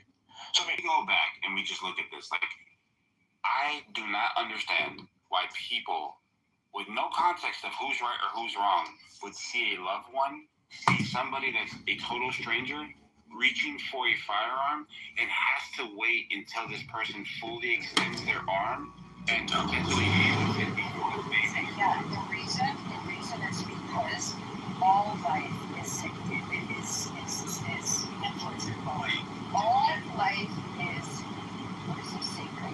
All life is sacred, not just your life, not just somebody else's life, not just people that you love. This is why it's principled. If you were to move it around, let's say there was an off-duty police officer, okay, he was in his regular attire and he had a gun on him, okay. Now he's being chased by two people for whatever reason. He doesn't know why he's being chased. Maybe they misidentified him. Maybe who knows? Maybe just he's being chased, okay. Now he falls to the ground, he picks up a gun, and he goes, he didn't point at it, but he picks up the gun, or let's even say he pulls it out.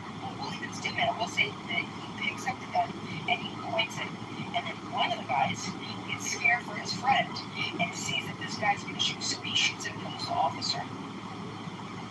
Do you see a problem with that, or is that okay? I'm so sorry. You run that back one more time. Okay. So an off-duty police officer is in regular attire. He has a gun on him.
stop, whatever, what are you doing? Whatever he's screaming, however it's happening, he but falls. the framing of the uncover or the off-duty police officers that like there's no background of why the two people are chasing him in the first place. So then you would say this is an unjustified pursuit on these two that are initiating an aggression, right? Well, then you have to give us some of the things that the police officer was doing, or the off-duty police officer was doing, to make them believe or perceive that he was doing something underhanded. Yeah, so the off-duty police officer was bumping into people weirdly, bumped into a couple people weirdly. Like a pickpocketer, And so when they look over, they realize that the wallet's gone. He's the only person that just bumped into them in the past couple minutes. Oh no, it's him. It's likely him. It has to be him. Who else is here? Who else was close enough to us? Oh, I know I had my wallet 5 seconds ago. I don't have my wallet. By the way, it's in the wrong pocket. Right? Okay, so now he takes off. Right? He starts running. He falls. He takes out a gun. The other guy shoots him because he thinks he's going to shoot his friend.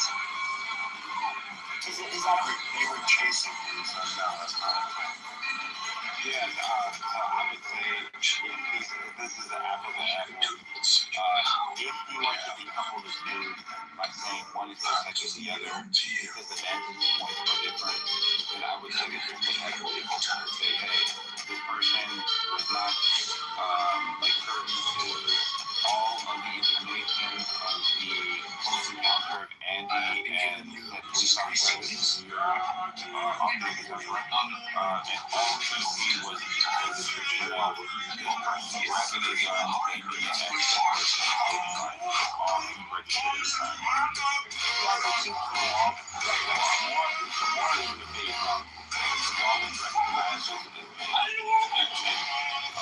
of his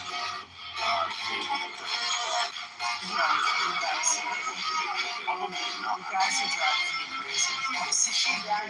We were not feeling so like it. I'm sorry. We're doing the other thing. But we already had it say, and the guy got up with me, and he got me to rehash the litigation of what's legal, what's not legal, and the other things. Because I think that there's a philosophical issue, there's a philosophical gray area when somebody who's being aggressed has the right to self-defense, and when the aggressor has the right to self-defense. And that is philosophically gray area. Simone's reaction. I was putting it in the chat because you have a mistake of fact, and the mistake of fact can be used as a defense. And because you have to have the mens rea, you have to have criminal intent. And you don't have criminal intent necessarily to mistake of fact. So I'm not going to get into a discussion. I'm sorry for coming up, but I just wanted to share that. And with respect to the difference of whether it's an officer or a civilian, I also put that in the chat. The standard is because why the officer can draw a gun is if they have a perception or that in their duty how they're trained. That's assuming, Abby, you're assuming, right? And that's the thing, that this kid had a criminal mind. Yeah. I think she's saying Yeah. that the owners every single day. Yeah, I mean, when you commit a crime, it's to active intent. The act is the actus reus. It's the actual act of the crime. And the mens rea is your criminal mind. You have to have the intent, the criminal intent. And you made another mistake of fact in the scenario that you just gave. And sometimes means that the mistake of fact does not have the component of the criminal intent because they had a mistake of fact. So you're shooting the officer in your scenario, the plainclothesman. I was just reacting to your hypothetical. The person can claim mistake of fact if they perceive that to be somebody else when they shot. Well, they thought it was him. They thought it was the officer. They looked at him. They didn't know that he was an officer, but they were looking around and they thought that, hey, this is the only guy that bumped into us. He must be the one who just pickpocketed us. So they were mistaken him for anybody. They knew that he was right. The mistake of fact is that you're saying that they shot an officer. They had in their perception. They believed that the person they were shooting was a criminal. Well, but in their perception, the crime that was committed wasn't worthy of being shot. Of course not. So that's a different argument. Real quick, I just want to address the chat. I just saw a joke. No, I did not shoot anybody. But I didn't think you were somebody that's the same case though. I was attacked on Saturday, but I'm part of the statistic for defensive measures, but I never told the truth. Oh, okay. I thought you were shocked and killed someone. Don't be talking about that. You're still in the window. Well, I take it all back. I'm sorry. People question, like, after a shooting does occur, how long does it's reasonable for police to continue, even if they figure out the first time you can do something? How long will they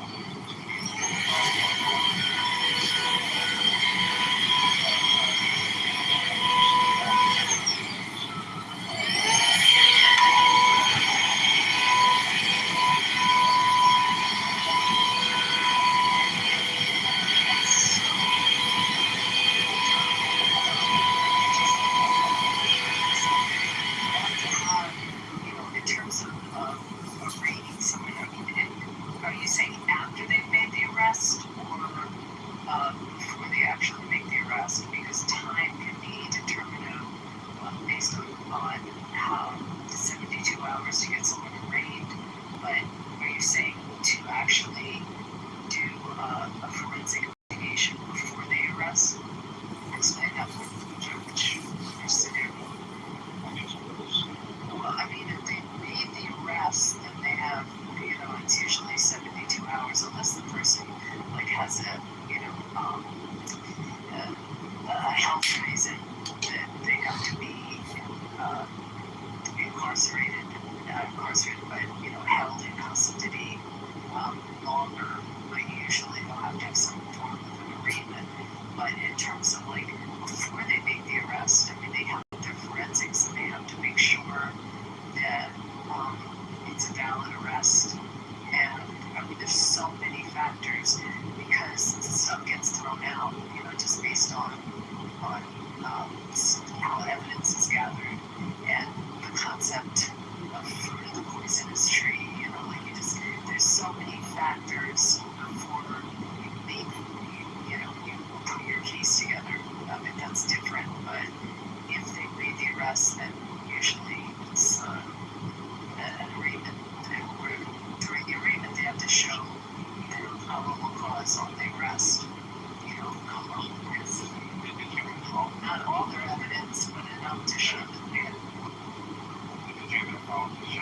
No, I started reading it as listening to you guys, but so I don't have an in-depth knowledge, but I mean, just logically, some people were saying, she was doing hypotheticals. That's why I was writing in the chat. So I didn't mean to interrupt Nima. What do you think? He wants to philosophically maybe like that, the sake of fact. Because that is an offense. Yeah, mistake of fact, maybe. Maybe someone philosophically she had in her way, maybe that would be a legal defense. To reduce the severity, it's not that necessarily get you off Nima, but it can, a successful mistake of fact defense can reduce the severity of the charge, or it can be an acquittal. But it doesn't 100% get you off, but it's definitely a defense of the law. Now, there's a distinction between a mistake of fact versus a mistake of law. You understand the difference there? No, would you explain, please? The mistake of fact is being wrong about a circumstance.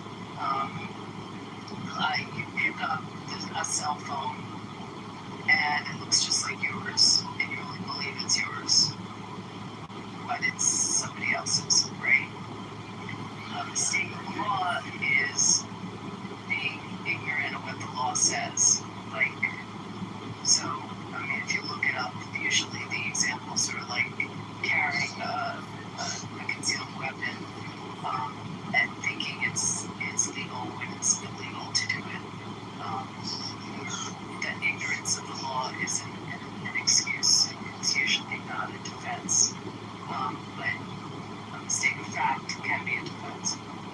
Makes sense. They get virus at the box, water bottle or somewhere. Is the mistake of fact? I know that's you, Keisha, Rich. I'm not dumb. I have to say that the child kids, I don't know about y'all, I've been through this for a long time. Not long ago, 14, 15, 16 year old. So, and I don't know, so this is the first time I've ever heard about it. In this, where this chow had his gas station, was there a lot of crime committed by this age group?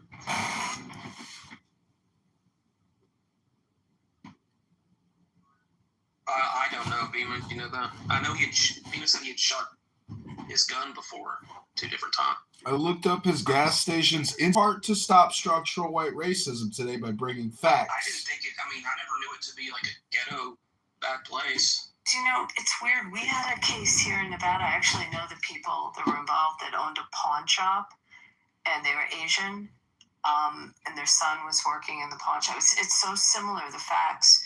And a kid came in and, was trying to, I'm brandishing a gun, and they shot him.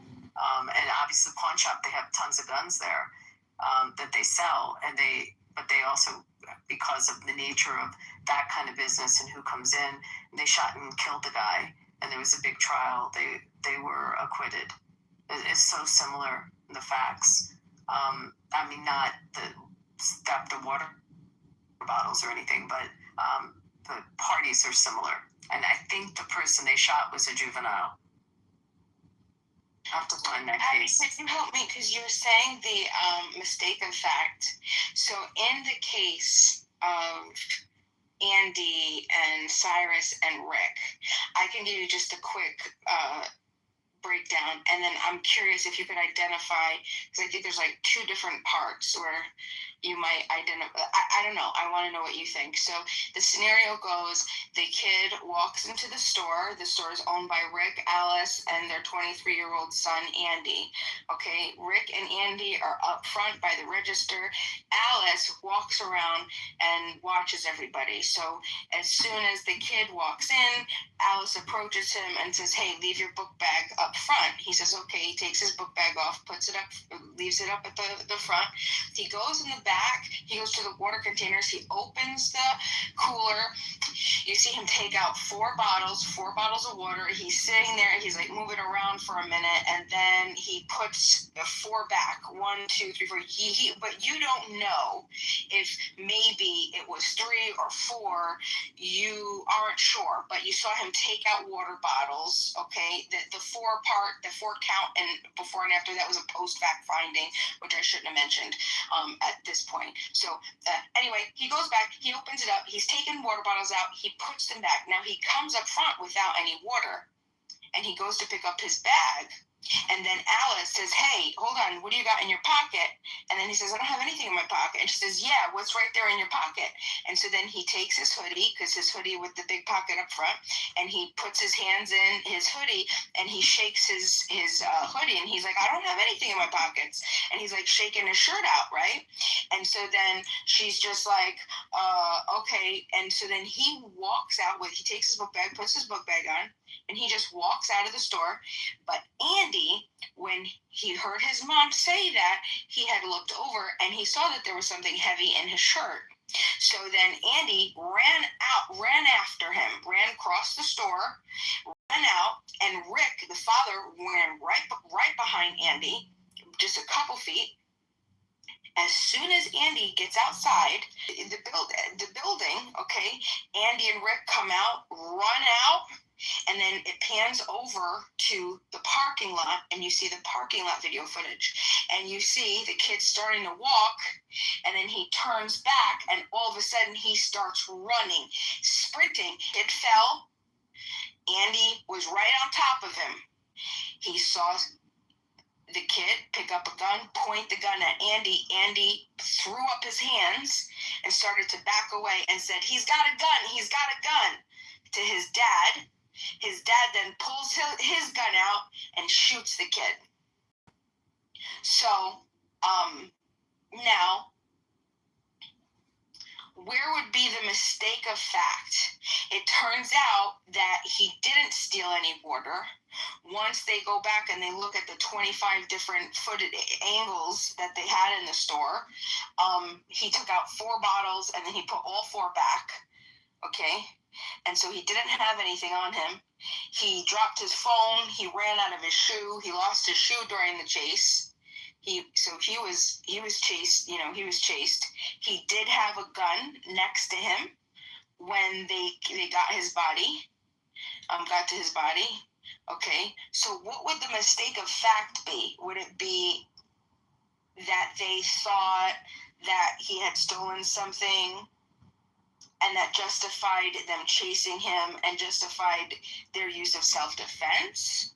Or was the mistake of fact that he thought that the kid Cyrus was going to shoot his son? Okay, so first of all, there's a lot of stuff there. You have, if the son was let's say the son was the initial aggressor of by chasing him, the son retreated. There's a law with respect to, I think I'm using the right term, retreating, where the son, by holding up his hands, he backed off from the altercation. That's an important factor also.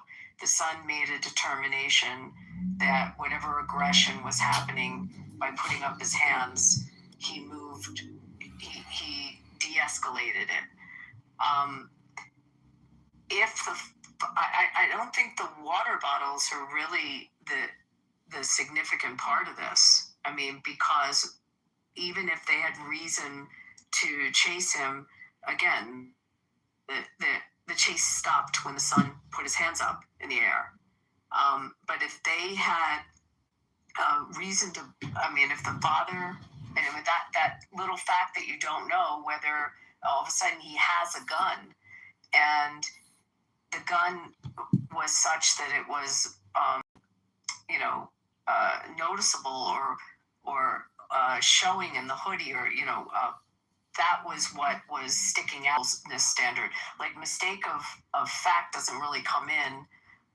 The motivation for chasing, maybe there's a mistake of fact if he didn't steal anything, but he retreated from the aggression by putting his hands up in the air, and he stopped the aggression in the air, and then if the gun was brandished at that point, or the father had, at a reasonableness of threat, then I don't, that doesn't come into play. You follow what I'm saying? Okay, so let me ask you this then. So if I'm hearing all your facts straight. Yeah, so if Andy, the son, is aggressing the kid, okay, or, the suspect, and the suspect turns around and he pulls out a gun, right? He doesn't chase Andy. He doesn't shoot at Andy. He just pulls out a gun because he can't run anymore. He lost his shoe. His foot hurts, right? He's running on rocks. God knows what else. And he doesn't want to get beat up or whatever else. So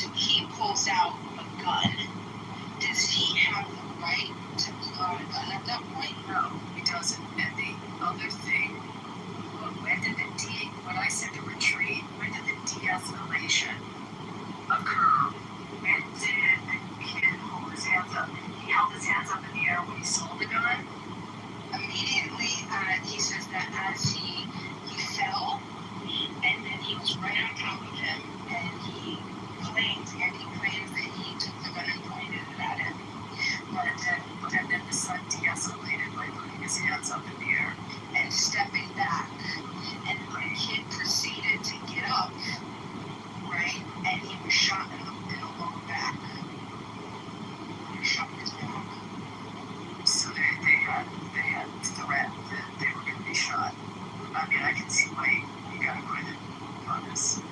I mean, you don't see it, but I see it. So you're saying that statement of fact only is only really dealing with why the chase happened, and and it would be a defense if that was coming into play, but it's irrelevant. I mean, not irrelevant, but it shows some of the intent to go after him, and it was a reasonable mistake of fact, and especially because something was bulging out of him, and they were chasing him.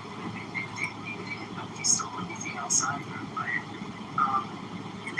again, it sounds like the son de-escalated it. So I just want to be certain that I heard you right. So he is a good person, Phil Cyrus. He does not have the right to defend himself. Not with a gun. Not with a gun. Not even close. He wasn't. Were they pointing a gun at? Wait, let me just understand this. This is for you to tell me. Did they have a gun that they were pointing at him when he fell? Well, that's a big file. So what I got from the trial is Andy says that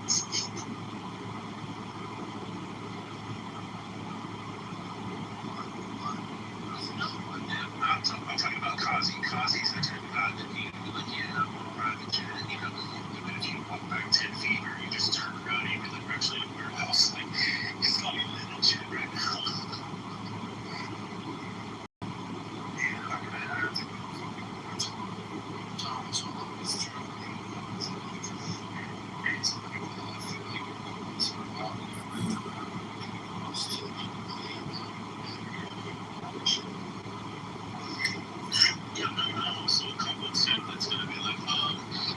Sensitive about what I'm gonna say, and I have to choose the right words. I'm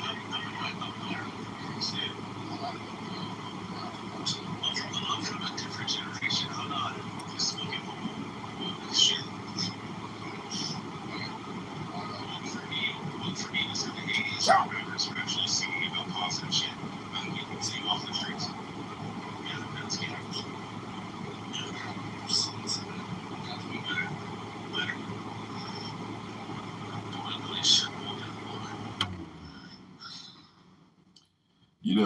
I don't like what you're saying about Kazi because I gave him $1 million and he turned it into 100 million. He's the greatest financial advisor he's Donald Trump now. anyone could ever hope to ask for. And you're right. Sometimes he does get confused whether he's on a private jet or in an empty warehouse trying to sleep for the night. It gets stressful at times when you're at that level of the game.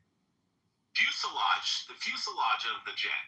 And they cut the section of the fuselage out and put it in a fucking warehouse. If you zoom in, it looks like you're on a jet. But in reality, you're in a fucking warehouse. And you're paying somebody $300 an hour to go in and fucking do videos. Well, I can't spend another night listening to Bima litigate a trial of a shop clerk who stopped a robber who tried to kill him. Bima is so far gone, and I think it's probably because she doesn't go to the gym. I had this conversation with my dad. The guy who ran the gas station. His name was Chicky Chow. Chicky Chow. He has shot at 6 people in the last couple years. Oh, well, shit, man. It's not easy running a fucking business where people come and loot you every day. No, I get that. But there is also people that are like, like those two fucking rednecks that chased down that fucking black guy. The black guy that was just out fucking jogging and shit, and he just stopped in front of a construction house, and it was like looking at it, and then just fucking went back to his daily jog, and then was chased down by the father and son who shot him with a shotgun. Mm-hmm. Like, those guys were looking for shit, Well, this is the problem with... I think it was stupid to chase him off the property for 4 bottles of water. If you want to chase him out of the parking lot and grab him, that's one thing. It's another to fucking chase him out. Listen, you don't come to Chicky Chow's convenience shop and take 4 bottles of water, stick them in your bag, put them back, play games, mouth off, walk out. Like, You fuck around with Chicky Chow, you're gonna find out. Don't fuck with me. Please. Don't come to my store and cause me stress. I can't even pay my taxes. This is Chicky Chow. Well, check this out. Bima Ranchers, because I wasn't familiar with it. And I was like, Bima, can you all just fucking tell me the story?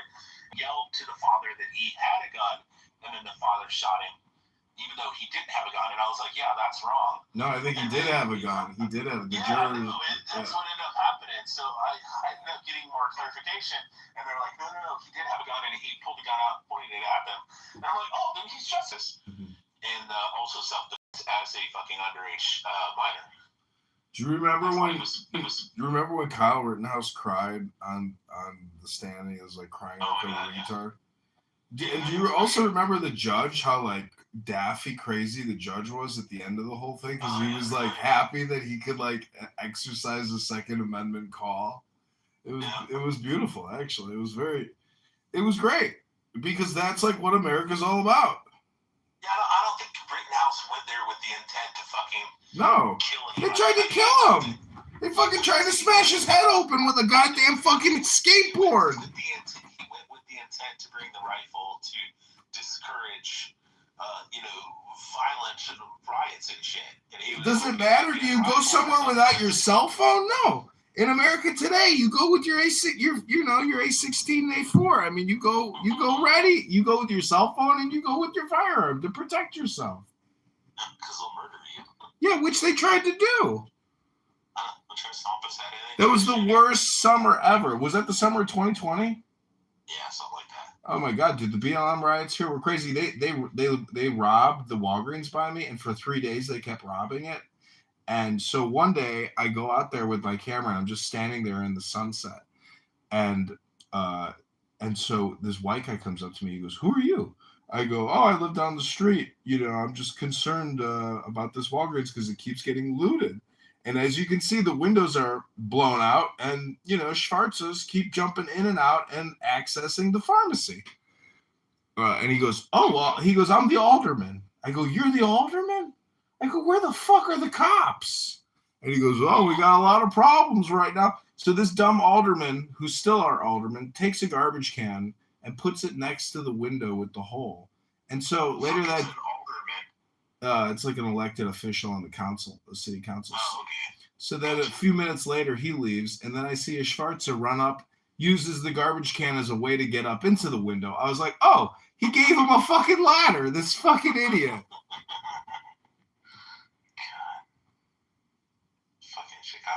He is a really strange. You can spend another fucking day in that city. I get it if you lived in I just tell people all the time when they want to move to these fucking cities. I'm like, how much money do you have? Oh, I work at Burger King. Well, don't move to those fucking cities. And they're like, what do you mean? I heard Chicago or New York or LA is really nice. And I'm like, yeah, if you have a lot of money. The only reason it was fucking fun in Atlanta is because my parents had a lot of money. It was really fucking nice. We were able to go and do lots of cool stuff. And we were able to live in a really fucking nice neighborhood where there was no fucking crime. But if you're going to move to New York and you work at the fucking gas station, good luck. Yeah, dude. I mean, I see shit all the time where I'm just like... house in LA, then yeah, you're living good. I see shit all the time where I'm just like, thank God that's not me. Yeah. Thank God that's not me. Better you than me. Better you than me. Even here in Lubbock and shit, if you live if you live inside the loop, there's constantly fucking shit. There's all kinds of fucking crime and shit like that. You live in a fucking affluent neighborhood like I live in West Texas and shit in my town. There's no fucking crime. The cops have been to our fucking street probably twice in 10 years. And that was some dumbasses that lived a couple houses down there were having domestic shit. And they ended up moving out, and now the cops never come down our street. Well, you know that movie Taxi Driver with De Niro? Yeah. It's kind of funny because he was trying to help the young prostitute. She didn't even want his help. And then when he finally goes into the whorehouse and he murders everybody, he's considered a hero by the press. The press spin it and makes him into a hero.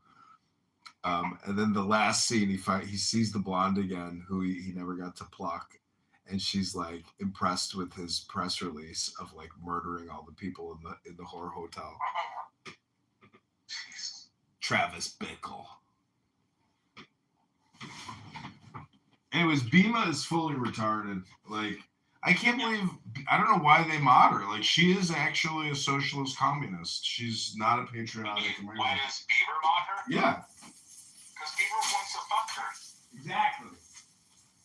That's the only reason she's mod her.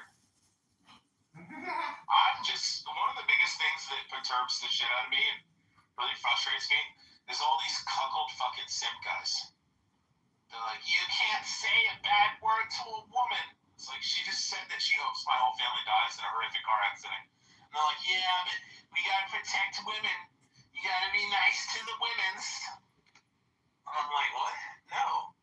I'm like, she's a bitch. I'm sorry, I wasn't raised by a single mom that I had to fucking protect. Like, my dad was there. He would knock your fucking teeth out if you fucking said shit about my mom. You know? I can be respectful, but fuck, I'm not gonna, like, suck this girl's fucking clit. I'm not married to her. She's not my fucking mom. She's not my wife. She's pathetic. This app is pathetic. I'm reading Ayn Rand, and it talks a lot about moral. Well, have you ever read it? The Virtue of Selfishness? Well, Bima likes to claim that Ayn Rand was her favorite author, and it shaped who she was. And I'm like, bitch, if you ever actually read this, it goes against everything you say all the time. So you clearly didn't comprehend what the fuck you read. And, that's the criticism of this app is if you mention like an author or something, oh, I've read those books. It's like, it doesn't do any justice. It's like, well, let me hear you read one fucking page, you fat pig. Let me hear you read one fucking page about something other than running your fat fucking mouth all fucking night long drinking Kool-Aid. I told her tonight that we got me kicked in the audience. I said, you fucking 89 fucking IQ having to fucking mud shark having to fucking black guys with their 85 IQ so you all can have fucking similar conversations. So you're same peer level, you fucking nigger loving orange. I said, awesome audience. Have you ever heard her talk about her boyfriend? She's like, I don't actually see him. Oh my god, he's such a piece of shit, bro. She's like, I don't actually see him that often. Family somewhere. I'm around for 3-4 months, and I'm like, yeah, because he's like fucking going to see his actual wife, and his actual fucking kid somewhere. And he's swiping right. He's swiping right in every major town. And you're sitting at home on Clubhouse. Know how the majority of African American men are? Mm-hmm. They are fucking whores. Yeah. I had a buddy, dude. We were having a house party. We get done with the house party, and my buddy Jay, he's a fucking white guy that's adopted by an Italian family and raised in the fucking hood. So he's like, he's a wigger. And but one of our black friends was there, and he's like, man, I gotta go to my room, man. I gotta get my phone. I gotta call these bitches. And he's got a phone, and it's like a fucking old school like Nextel phone, like a Nokia. And I'm like, why do you have that old Nokia? And he's like, because it holds 10,000 numbers. He's like, I can put as many bitches and numbers I want in this. And he's just like calling every girl that he can, dude. And then he fucks one girl in the fucking garage, and he's out there fucking her. And then he's slipping that. He comes and opens up the front door. He brings one girl into his fucking bedroom. Then he goes back into the garage. He gets that girl, and and I'm sleeping on the couch watching all this. And he goes and gets the girl out of the garage, takes her out, and then he goes and fucks the girl in the bedroom. And then he gets her out of there, and then he brings another girl back in, and then fucks her. And he fucked 3 different girls that night. And I'm like, this is what Bima's boyfriend's doing. Like, this is the majority of black guys that I know. They're fucking animals when it comes to like. And then the hillbillies and the rednecks down in fucking Annabelle and Appalachia, they're all the same way. All the fucking white racist fucking cracker honkies and shit, they're all just fucking everything that walks too. Mm-hmm. That's where they got it from. They adopted all that culture. I used to not understand that I read, Hillbillyology and Black Rednecks and White Liberals by Thomas Sowell, and I read it like fucking 7 times. And I was like, oh my god, this all don't make sense. And I'm literally just looking at it. I'm like, oh my god, he's so fucking right. Fucking Thomas Sowell. From the very first day I took office, our administration has waged the most successful war on crime in American history. Last year. Well, it's not like I really care about Bima. It's not like, you know, if she stopped using the app, Last year, the murder rate. I would never think of her again. You know, I could care less. Yeah, but she's the detriment of fucking society. She's a scourge to our fucking civilization. No, she's not. She's just another fatty loser on a fucking cell phone, sitting in her shitty little room all night long. Just how authoritarian she is. Yeah, she's a fucking. I'm not a socialist.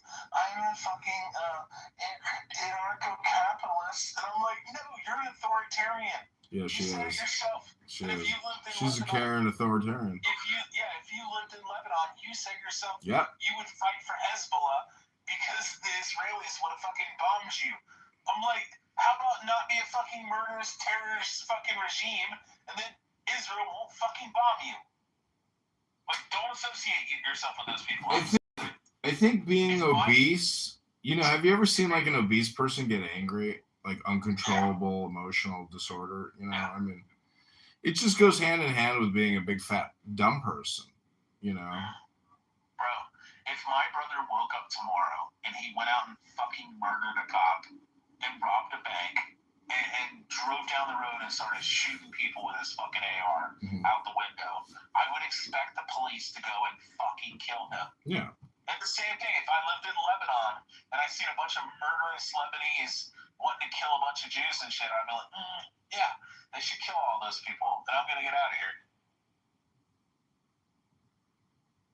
Well, that's pretty much, again, why I could give two shits. And Bima is like a lot of people. They're unredeemable. They can never be changed. They will always be left, woke, mind virus, low IQ, but yet claim intellectual intelligence and knowledge and, oh, I've read all those books. I know all that information. But yet when you listen to what they're saying, see, Bima likes to play the role of a fake lawyer. A lot of people like to get their dopamine that way. They sit there and they read. That's because Abby kicks her ass all the time and she hates it. And Abby is also pathetic. You know, some supposed successful casino lawyer coming on a stupid conference call app every night, acting like she's the chief clownhouse litigator, using a couple technical terms here and there, then getting yelled at by Florida man, and she yelled. It's just like everybody here. It's like this is what Ayn Rand is talking about. Like, you should make moral pronouncements on the way that people spend their time. The way that people spend their time here is so stupid. When you really listen to what people are saying and you think about, oh my God, I'm sitting here listening to this, it's so stupid. It's such an uninventive, non-creative way of spending your time. John, is it ironic that you're saying this while you're on Clubhouse all the time? No, because I'm making them. No, because I'm in the top 1%. I read a book today, probably unlike you. You're making a moral judgment? Yeah, I'm making a moral pronouncement on you, on Pepe, on Bima. That's right. That's what the book told me I could do. That it's within my right. I'm trying to think. I didn't read a book today, but I did listen to an audiobook today. There's nothing like reading. I mean, I recorded myself reading I it. really enjoy audiobooks just because I can sit and do other things simultaneously.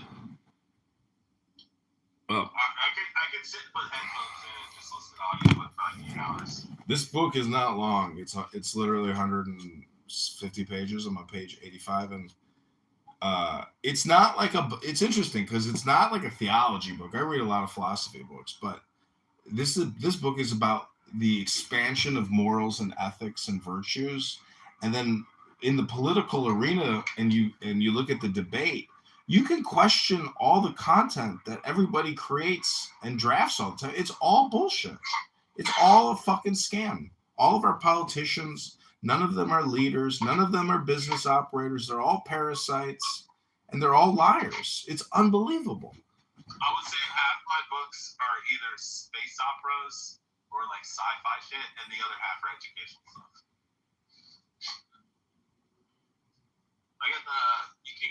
entire Mark Twain collection on Audible. It only costs you 1 credit. And right now you can get Audible for $6.99 a month. Yeah, It's but 1 credit. And you it's can get, I think it's like 130 hours long of all the Mark Twain books ever. I wonder if there's a way to like take a photograph of a page and then just do like photo to audio. You know, Yeah, there's an app for that. You so what you do is you take a picture of the front. Yeah. You know, but it's a subscription based, I'm guessing, app.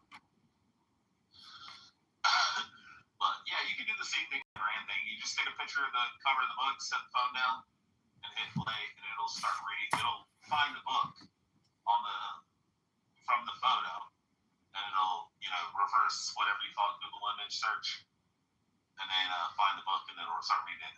It'll narrate it, but you can actually narrate it. You can have it narrated in different voices, like Eminem or Snoop Dogg or President Trump, all kinds of stuff. I just usually use Audible. I got a bunch of the Bill O'Reilly books and stuff about World War II and Vietnam, all kinds of stuff. Lincoln, JFK.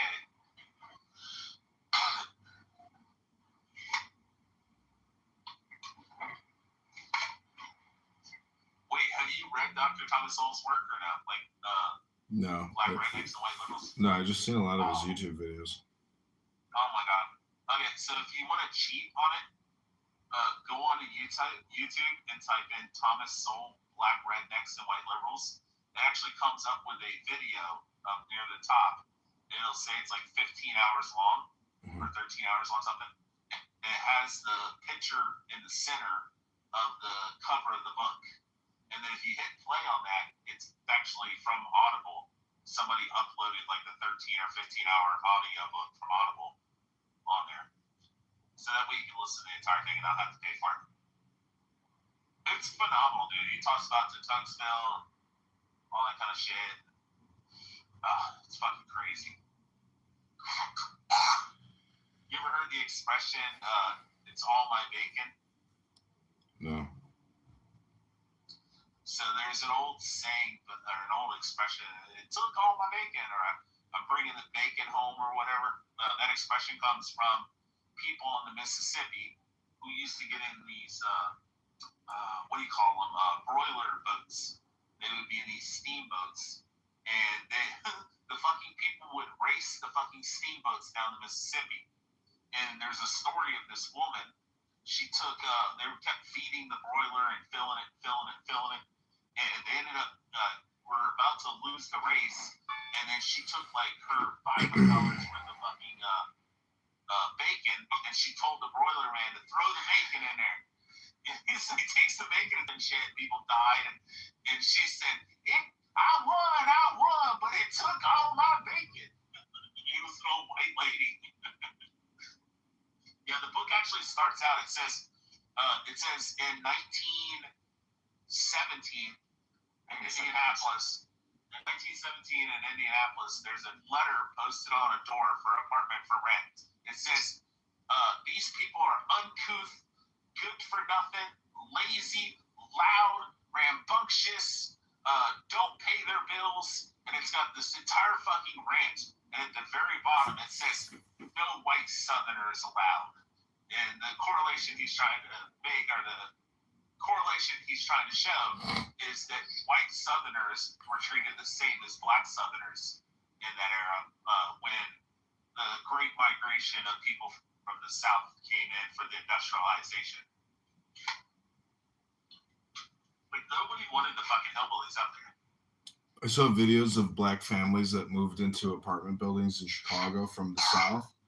And after they got into their units, they were like, this sucks. I kind of like my house in Mississippi better than this shitty apartment. And the landlord just raised the motherfucking rent on us. What the fuck? Well, I'll tell you the biggest issue that we have in cities and shit, and you probably see it even more in fucking Chicago, is what you were getting at, is that people in the fucking worst neighborhoods will go out, get an education, get a fucking decent paying job, and then they move into the fucking nicer neighborhood into the suburbs. And guess what they do? Do they show up and fucking not get in trouble and fucking stay out of fucking trouble and not fucking shoot up the place and steal shit? Nope. They show up and they're fucking do the same fucking shit that they were doing in the fucking shitty part of town. So you'll really drive through and it'll be like really nice neighborhood, and then there's just a fucking rundown, raggedy shit fucking house. It's like, you know, $300,000, which is a lot in fucking West Texas. You know, and you'll find this house and it's just got dilapidated, beat up fucking cars in the grass knee high. And then you just sit there long enough and you'll see the black people come out, and they're all like ghetto black people, and you're like, okay, that makes sense. Never mind. Okay, I asked, what are the top 10 extracts from Thomas Sowell's work and research? It says number 1 is no solutions, only trade-offs. 2, scarcity rules economics. 3, knowledge reveals your ignorance. 4, truth helps people, flattery doesn't. 5, who decides is greater than what is best. 6, procedure is greater than outcomes for bureaucrats. 7, progress often ditches what works. 8, unaccountable power is reckless. 9, preferences turn equality into discrimination. 10, intellectual excuse socialism's flops. Oh, intellectuals excuse socialism's flops. Key books. So he has a bunch of different types of like subjects that he does. He does like he's a world-renowned economist and a historian, and so he has the economic,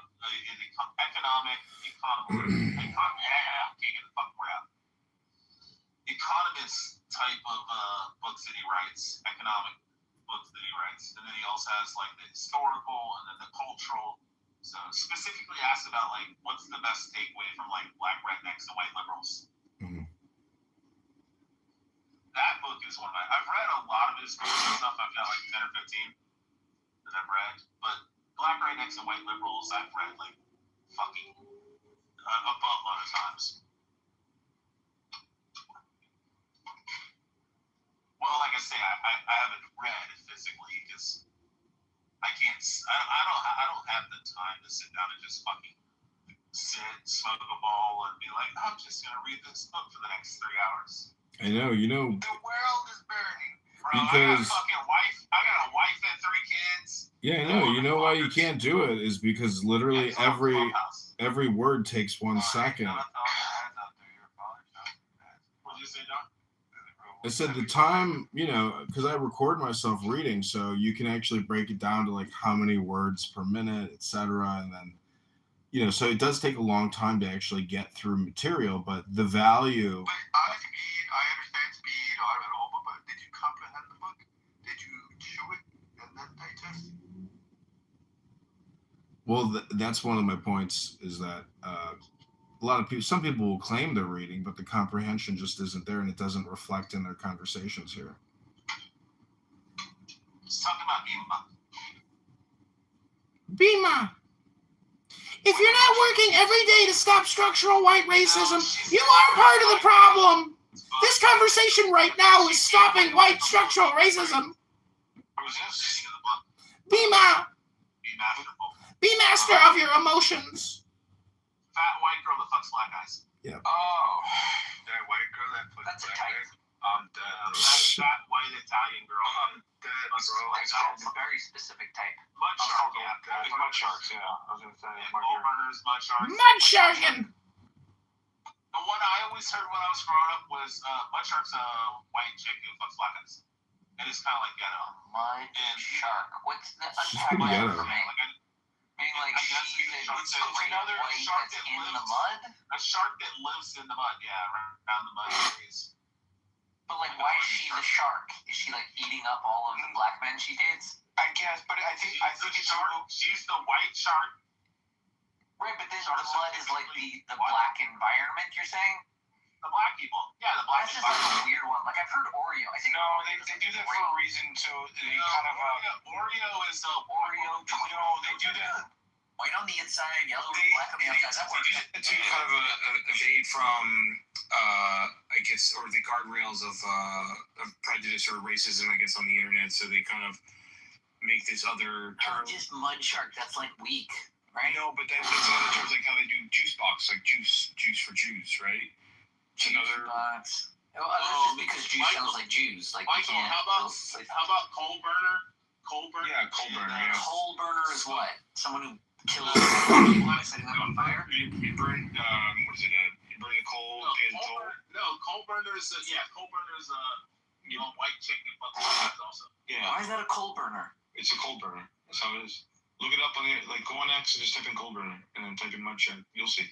Yeah, I just never heard these terms. I think these are like lame ass terms. Smoke jumper. Smoke jumper, like you're jumping smoke. Yeah, you're jumping onto the These smoke. are terrible terms. There's a reason these haven't caught on. Can we just say nigger lumber? Oh my god, no. I mean that at least has a historic pedigree to it, right? Nigger lumber. That one has been used longer than the term. Don't use that term right now, please. I'm not. No. Okay, the term coal burner is a derogatory and offensive slang term used to describe a non-black person, most commonly a woman, who is romantic or sexual relations. Oh, I understand. Okay, the phrase is rooted in racism and colorism, acting as a label. Okay, but I get it. You're saying like any coal worker we know is always covered in coal. Yeah. You're just saying like if there's a person that's like non-black hanging out with black, they're gonna be kind of black. That's what you're saying. Is it true that the Jew invented isms? Sure. Why not? Probably. We're definitely the best at the tism. Oh, that's for sure. We actually do have the highest rates of autism of any group on Earth. The second is actually it's a byproduct of being smarter than everybody else. The second one is the Bedouins. That's cool. Bedouins are hardcore. I love those guys. I'd hang out with them all day. You know what the median IQ of Saudi Arabia is? 81. Yeah, I know. We were discussing this. So sad. They're bringing down the global average intelligence. Oh yeah, you were here. I remember now. You jogged on the ring. I did. I'm still, settling the kids post Hawaii. Oh yeah, you went to Hawaii. That's right. How was it? Was it fun? Nice. Yes, I just got back. Yesterday morning, I think technically. 2 weeks there or no? 1 week. Oh, okay. Where'd you go? The Hawaii Big Island or Oahu? Wait, what kind of white or black is Sangre? He's Mexican. He's Mexican. Yeah, I'm a first generation, so I dropped out of college. I'm a little retarded. Booga booga. I majored in the School of Hard Knocks and in the trades. So black coffee. Me, bro. Okay. What's good? Low IQ? Low IQ, but high EQ. Not for you. Low IQ and low EQ. You know what I'm talking about? You know what I'm talking about. He means me. No.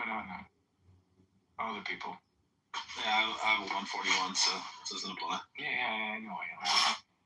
But I don't know. I've never mentioned it.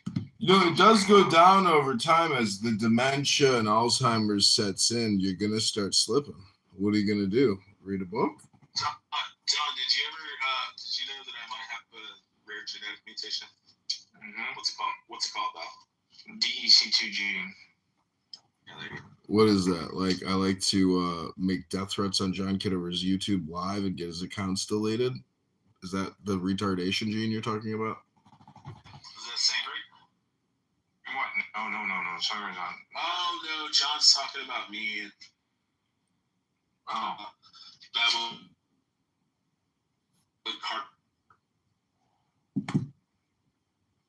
Gotta turn the volume down. Let the evil pass.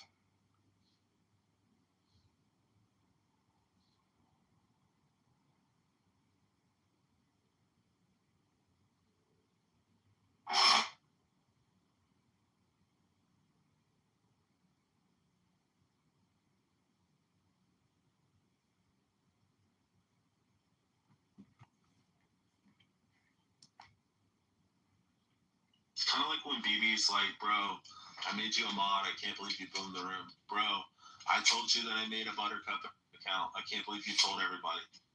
I'm like, bro, I told you the back channel. Don't fucking trust me. Do not fucking tell me shit you don't want me to repeat, because I'm gonna repeat it. I'll do it solely just for the fucking troll.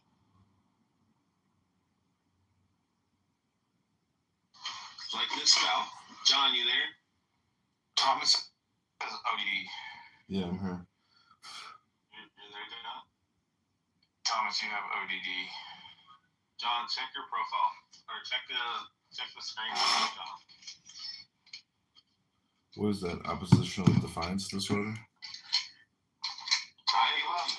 He left Instagram and now it's been streaming on TikTok. Highest average IQ is. You can move everybody in the audience right now. Fucking bullshit for the next 3 hours. This is my house, actually. The Church of Buttercup, yeah.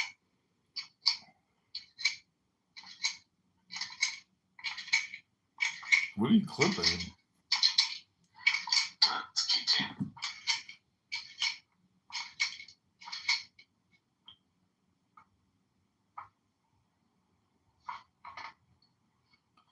Oh, I'm thinking about moving to Boca. Really? I told you where to move, John. You don't listen. I was looking at used cars in Boca because my favorite car is the Mercedes CLK 320 or 430 convertible, like the old one. Why? I don't know. I used to own it. I used to own one, so I just like. Oh, is it like a first car? Like a favorite car? I used to work for a guy who had one, and I used to drive around the city in the summertime, and Right. so it's very nostalgic. No, I hear you.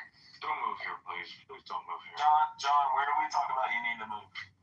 I don't know. Where did you say? Come on, John. I don't know. The state that you need to move to. I don't know. Same place I'm trying to get Rafi to move to. I thought you left Florida, Mike. No. You're still there? Yeah. Dude. What's wrong with Florida? Get out of that pit. What? Why is Florida a pit? Yeah, go to Texas. What? Florida's great. What are you talking Find some about? of those big women. Oh, yeah. Big Texas state. You can fulfill your Dominican ancestry. I don't know how you got hung up on the idea that I'm Dominican, but it's funny. Whatever.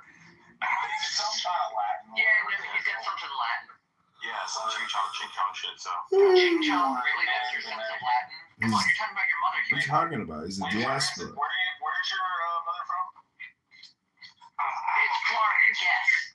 Yeah, yes. Cuban. No, that's No, I'm getting there. I don't know. Okay, so you're saying not Cuban, not Puerto Rican, and he's crazy for thinking Dominican. Oh yeah, I'm not island. He's thinking island. I'm not. Are you Mexican? Okay, so you're saying you've got like some Mexican pride against the fucking island scum. Yeah. I'm not Mexican. By the way, 100% island dwellers are weird. Like, don't trust them. They're weird. Yeah, I mean, you guys got fighting in the city. Hey, Bao, I have to confess to you. Yeah. I'm a white Mexican Hispanic extreme nationalist. Like, buddy, you got some mestizo in your blood, man. I seen your fucking photos.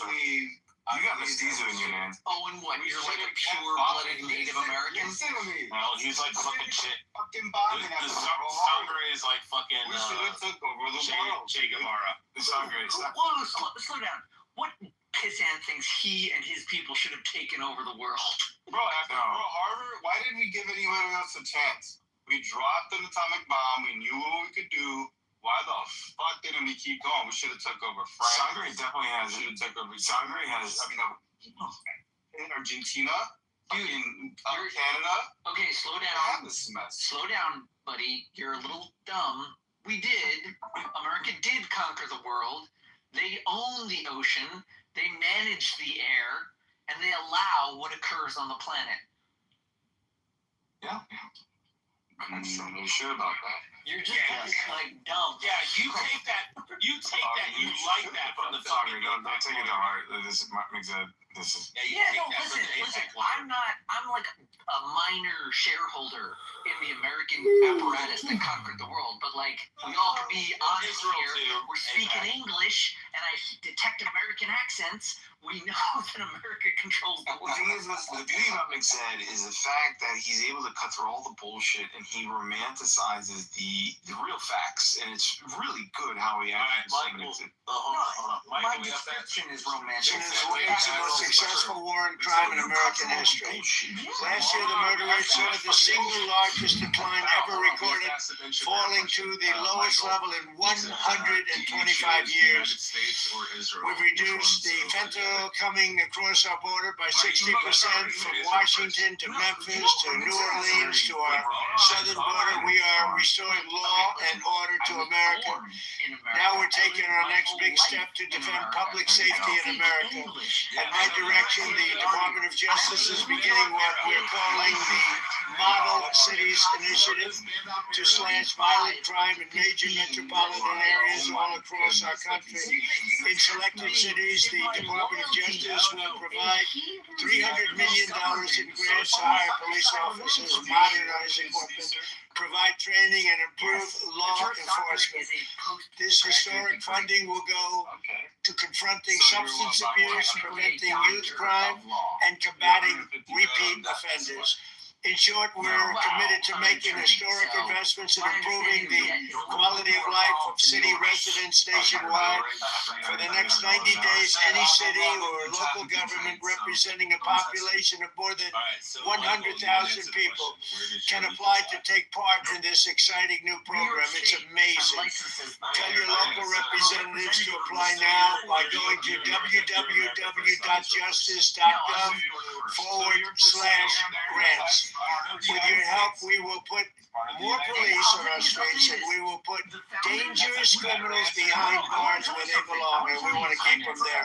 Thank you very much, everybody. Have a good time. You're amazing people. The idea of America First is a disgrace to the Federation of States. Every single citizen should be in favor of their state first. Well, of course. America second. Good for you, sir. I'm gonna lobby for you.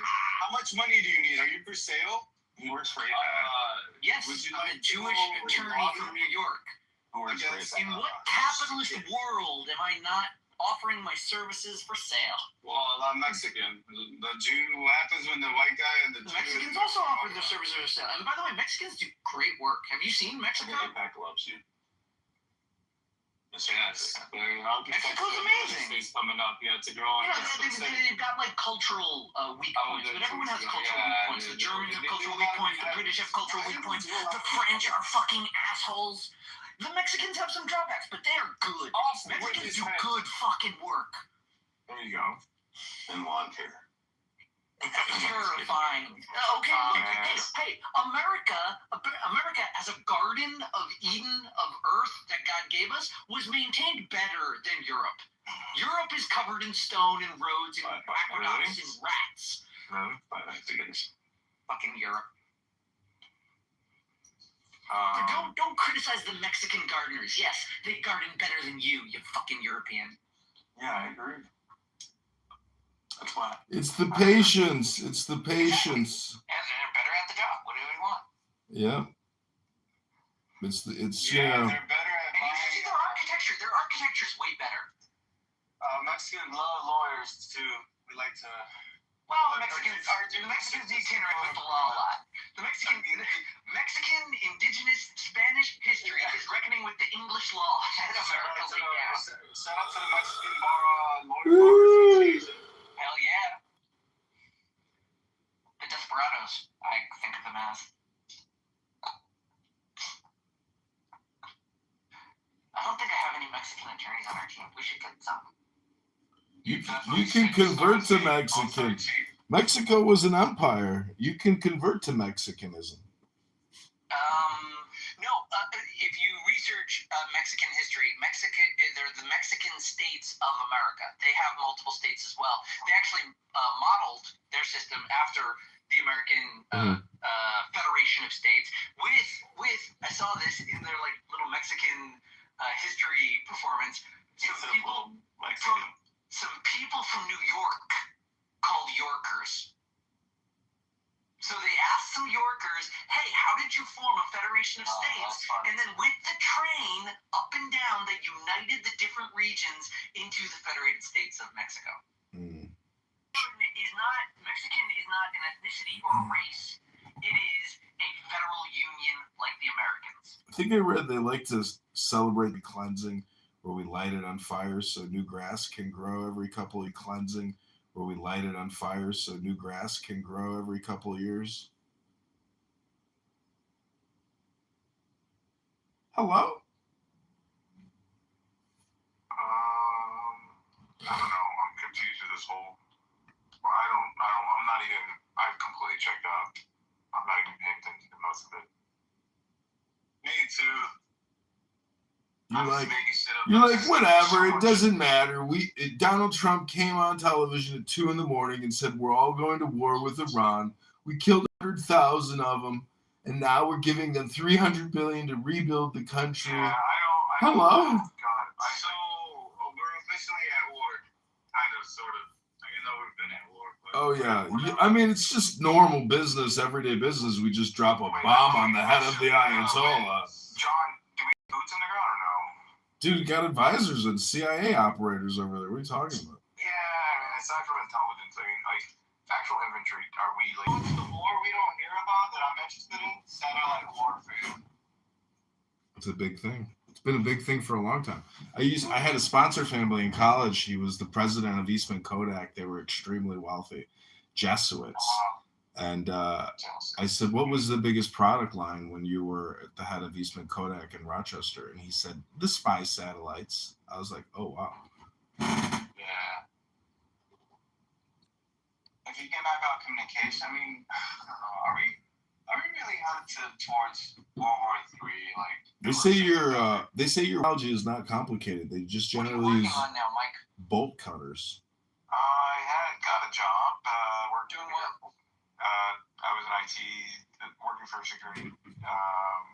That's pretty cool. Where? Fort Lauderdale, and then until Spirit Airlines got fired or got let go. Oh shit! You were working with Spirit? Did you get tanked in one day? Yeah. Oh shit! That's so cool. Oh man, my bad, bro.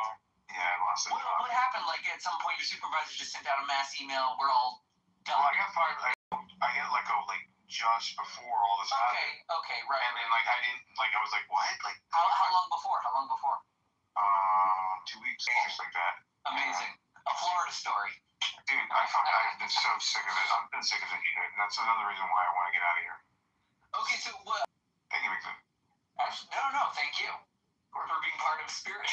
Did you ever fly Spirit? No, I worked for the airport, I was a contractor for the airport, and then just that whole division, I was on the one side, on the one end of it, because I mean they would take care of the whole airport, but my department was in that terminal, and they just let go of a few of us, and we're just scratching our heads, what the fuck, what the hell, and boom, and then we just figured it out after 2 weeks, and I was like, oh, well, they laid off the entire terminal, gone, just like that. And that including, Spirit, because they went bankrupt. There's nothing to service within those few terminals, so.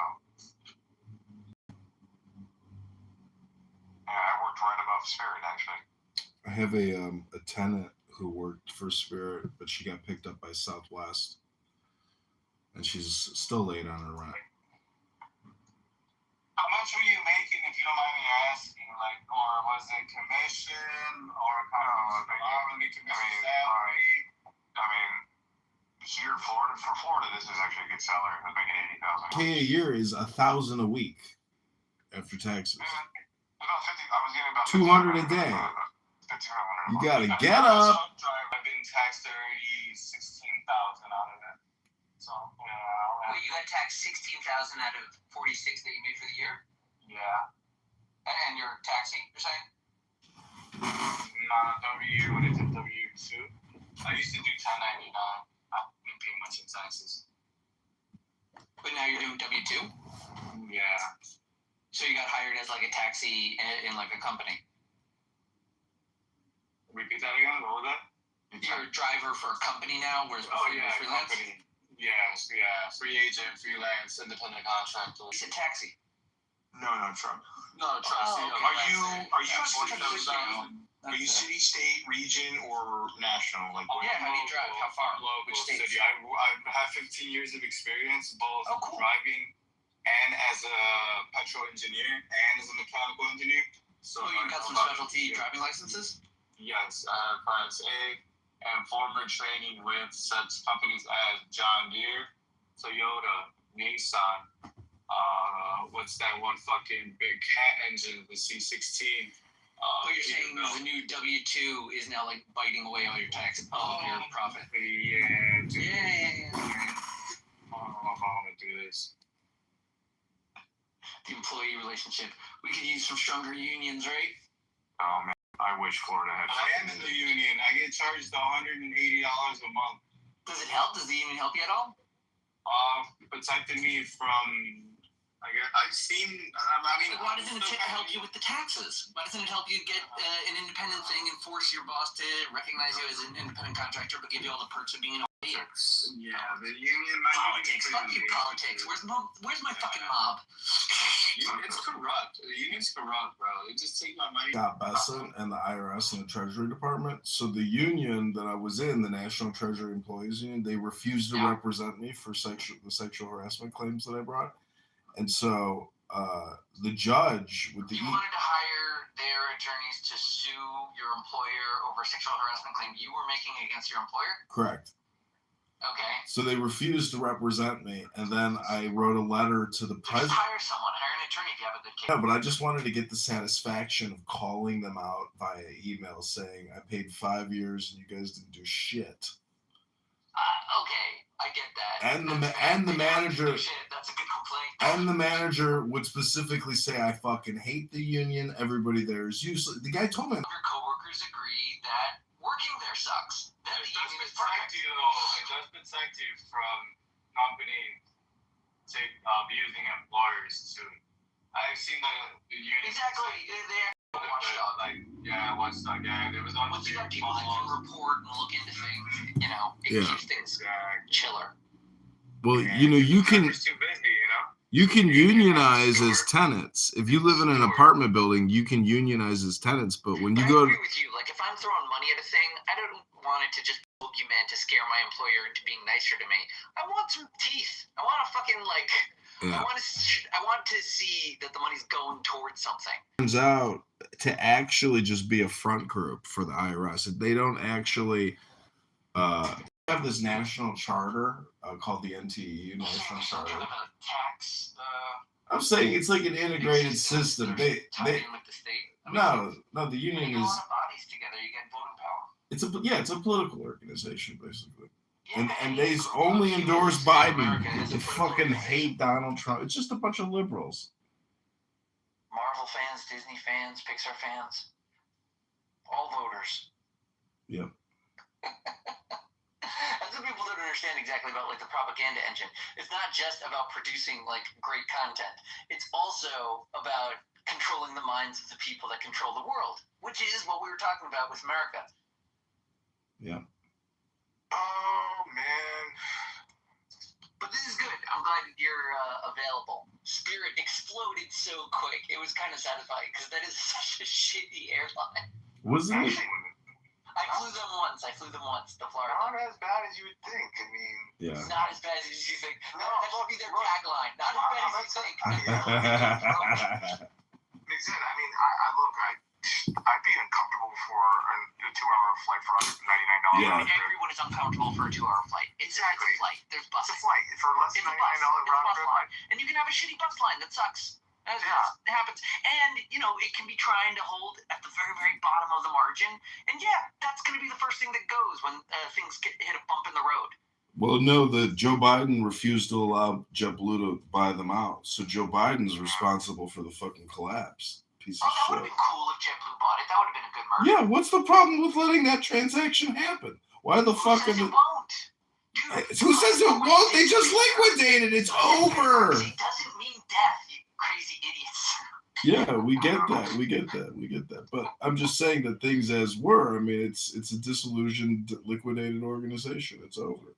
No, it's a bunch of agreements that they can't pay their creditors. So then someone else that can will we'll work out and finance a deal, and then take the planes and the routes and all of the infrastructure, and then you'll have JetBlue, now Spirit, the Blue Spirit or whatever. Who gives a shit?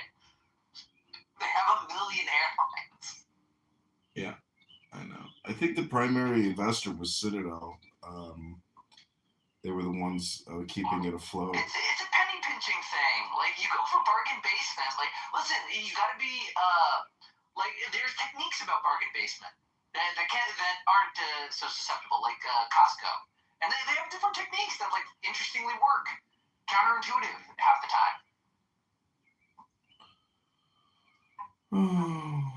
But like, yeah, bankruptcies happen. I just think it's hilarious when they do.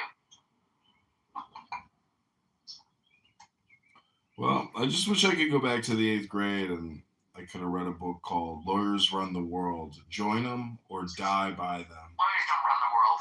You don't think so? Rabona Shalom runs it? Dude, we're hired. You wanted to write a book that says Jews run the world? Jews don't run the world either. Listen, what I'm trying to say is lawyers are closer to the mechanisms that run the world because the old wealthy families and interests controlling states, rivers, bridges, those industries require lawyers in every generation to update their paperwork. So attorneys are closer to the wheel. But they don't control it. They're just hired to make sure the wheel keeps spinning. So you're admitting you're corrupt. I'm not corrupt. I help the world keep spinning. I'm part of the natural order. He's just saying that he's a dreidel spinner. He spins the letters on the dreidel. That's his magic. So he does it. I keep the money flowing. Oh, really? So who do you think's going to run for presidency in 2028? Vance, obviously. Did he say he's going to step aside? He's not going to run? No, come on, they're just dude. playing games like theater. He's right? Peter Thiel's They boy. don't have who else has name recognition? What, Rubio? Marco! Yeah, you Florida psychopaths. Yeah, who else? Ted Cruz? Fuck you. Idiots. Yeah, he's fucked. Dude, Marco Rubio's pulled his weight and he's proved his worth in my 100%. And the Republicans come together with a nice big fight, but the guy that can hold the stage. Listen, I'll tell you this. Republicans, they run it like a sports show. They'll look at the debates and they'll look at the gaffes. And yeah, you might get a surprise, but J.D. Vance is definitely running. And he's the presumptive lead, in my opinion. You think so? I think he's the inheritor of the Trump brand, unless one of the Trumps is it a theory or you don't think that's going to happen? Is it a logical perspective or a very feeble? The only alternative I see is if a Trump tries to run. I've heard some like, you gotta understand that the brand is bigger than even Donald Trump. I heard his son is going to run his son. I mean, that is a crazy conspiracy about like fathers or Aaron is already like taller than the rest of his family. Oh my god, he's fucking monster, that kid.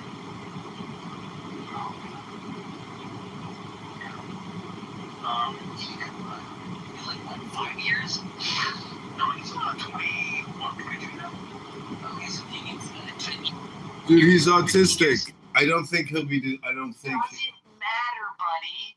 You gotta think in terms of monarchy. It's the Trump brand. I'm tired of being on Yeah, but You should be. listen, I saw Hillary Clinton's daughter, Chelsea. Nobody wants the Clintons. No, what I'm saying is Chelsea Clinton gave a speech at the Jewish Federation, and everybody hated it because she was talking about diarrhea in the Congo and malaria. And then Trump's daughter, Ivanka, came and gave a speech, and it was the most intelligent, beautiful, wonderful speech you ever heard. She's a very good communicator. Okay, guys, slow down. What would you say about Ivanka for president? Oh, yeah, that's a win. I could vote for that personally. Oh, yeah, first female president. Oh. First American president making a Trump. Oh, she'd be so good, too. The first female president making a Trump. Do you know, we went to the Capitol building. There's a sculpture they have of like 3 pivotal women of women's rights history, including like women's suffrage. I think like what was the later one? Civil rights, I think. But they have an unfinished stone there, waiting for the first female American president, which has yet to occur. And when that occurs, they'll get it. I would love for that stone to be chiseled the face of Ivanka Trump. Either her or my daughter, whichever gets there first. But I could vote for Ivanka. Yep. She's a winner. She's a She's star. a winner. First Jewish female president. Wow. And she's a Trump. Oh my Oh, God. her last name will be Kushner, no? President Kushner. She really is chisel her hot. face into marble in the U.S. Capitol dome. Oh, it'll be the greatest years of American history. Come on, I'd vote for her. You would vote for Michelle Obama? Michelle Obama? I'd consider that vote, yeah. Fucking everyone might vote for her, yeah. Why in the world would you consider voting for her? She's a fucking communist, liar, she's a criminal, she's a trans. I don't know, because she's cool and she's managed the limelight better than most. Really? Michelle Obama, yeah. What gaffe did she have? Oh, I'm sorry. Did she let her husband create like a national disgrace by like sleeping with a Jewish intern from California? Was that Michelle Obama?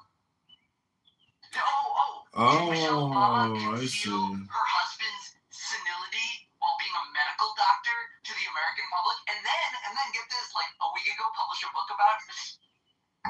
Have you ever read her Wikipedia page where it says she's a CIA agent and her first job was at Michelle Obama? Yeah, she went to Columbia and got recruited by the CIA Awesome. right I would love afterwards. if she was in the CIA. That would make me respect her so much more.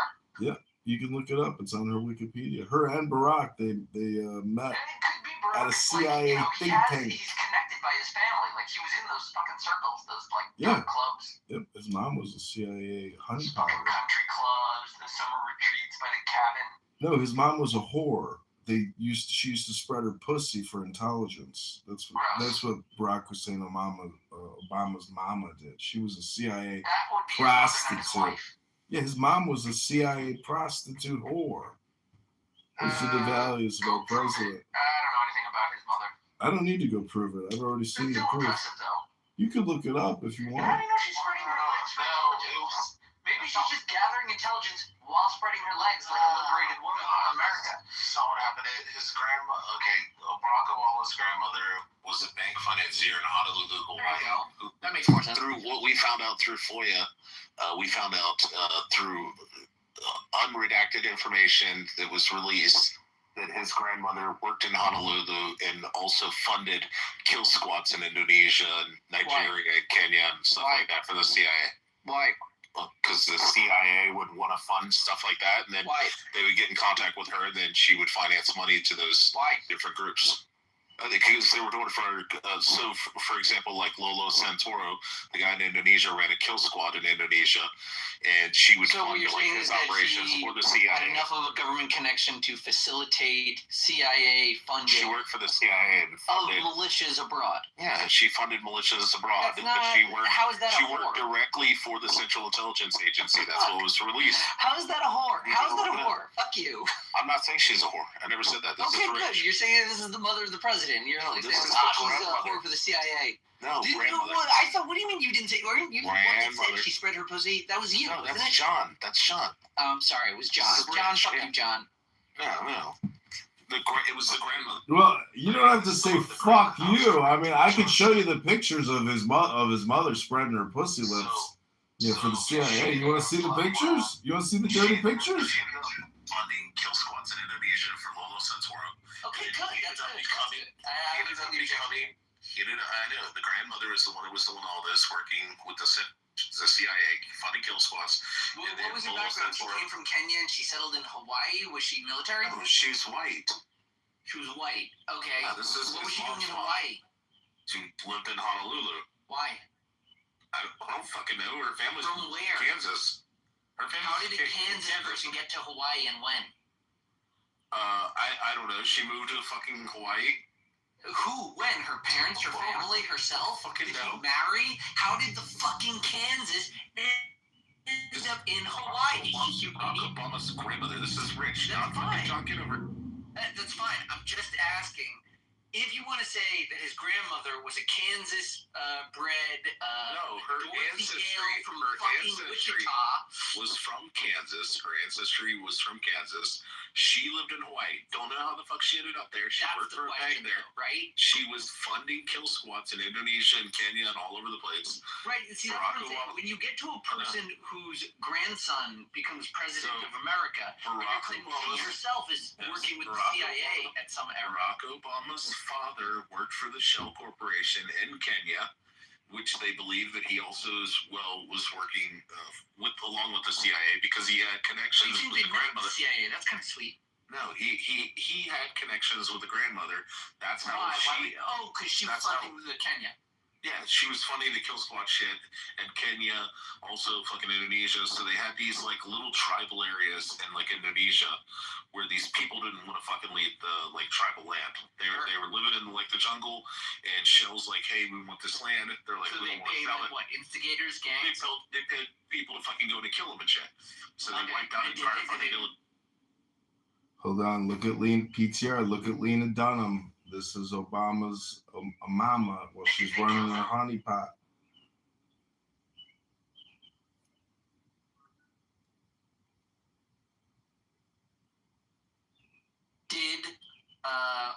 He may not be able to unmute. With the assistance of his grandmother from Wichita, kill the indigenous in Kenya. I hate women with short hair. This shit's disgusting. Isn't it gross? Why? What's wrong with short hair? It's so fucking gross. Isn't that very feminine? I hear ya. I like long hair. It's pretty.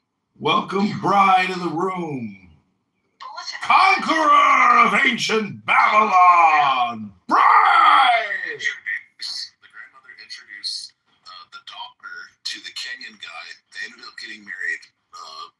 Whatever his Barry Obama, the father, ended up introducing the daughter to the Kenyan guy. They ended up getting married, had a kid. He dipped out, and then I'm trying to understand whether or not the indigenous were killed.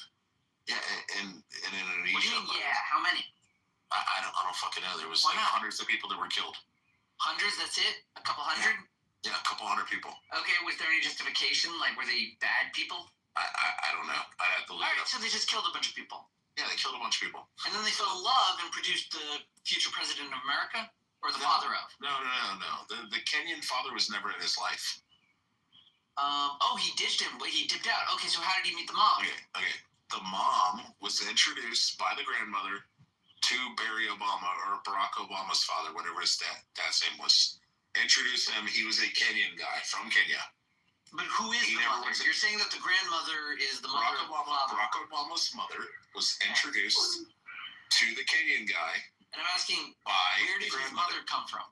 She was Hawaiian, and she was white. There you go. Yeah, I'm saying even that is a story, guys. They're from fucking Kansas. Well, I mean, you gotta know their whole fucking family. Yeah, I know, but he's not a native Hawaiian. The family's not. They're from Kansas. Yeah, but that's where, like, he was really born, where you think he became an American citizen because he was born in Hawaii. Yeah, because his father worked for Shell in Kenya, and then somehow he got introduced by the grandmother to the mother. They ended up hooking up, had a baby, then he dipped out. Then the grandmother introduced the mother, Barack Obama's mom, to the guy, Lolo Santoro from Indonesia, who ran the kill spots. According to the thread that I've just put in the chat, they are claiming that Obama's mother is Jewish. They're actually saying that Obama's mother is Jewish. Well, I mean, was she Jewish or was she just gorgeous?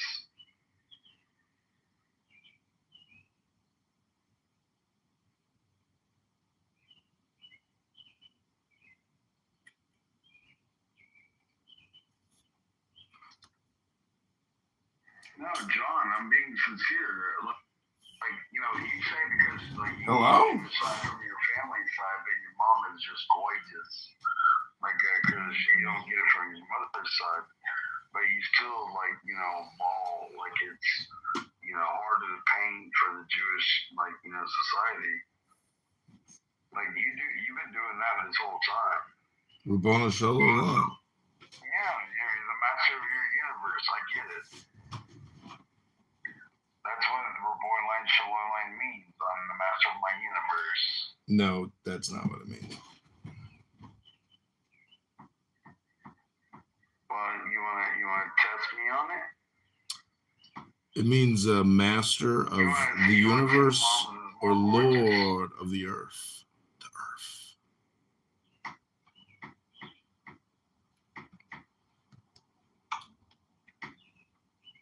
What were you saying, John? No, it's just a weird thread. It's like a 4chan website, I guess, 4plebs. I never heard of it, but there's a lot of stuff in there saying that the woman in my PTR is Jewish and she's connected to like some high level families or something, and blah blah blah blah blah. Barack Hussein Obama sucked a dick. Bro, do you actually think you're gonna be mayor of Chicago? Or are you just trying to upset, like, voting rights?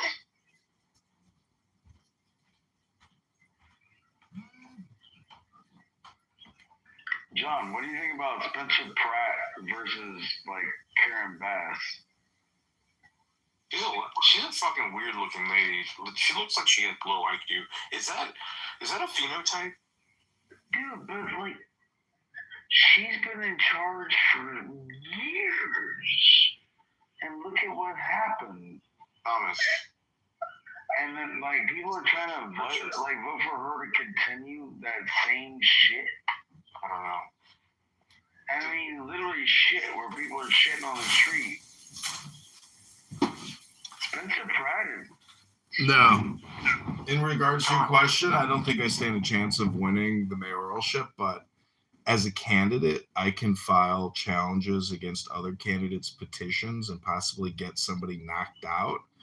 And so that could be my political. No, not the runoff. Not the runoff. Is that a phenotype? When you look at somebody, like, you can see the physiognomy of the face and determine if they have low IQ. Because, like, Karen Bass has, like, certain features that scream low IQ. Well, I mean, I'm not one to judge like that. Yeah, she does have, like, that caveman forehead. She's got the She's got a Neanderthal. She's got a Neanderthal physiognomy. Well, I mean, she's got a goiter because she's got like a hyperthyroidism thing going on. I don't know, but that short hair, that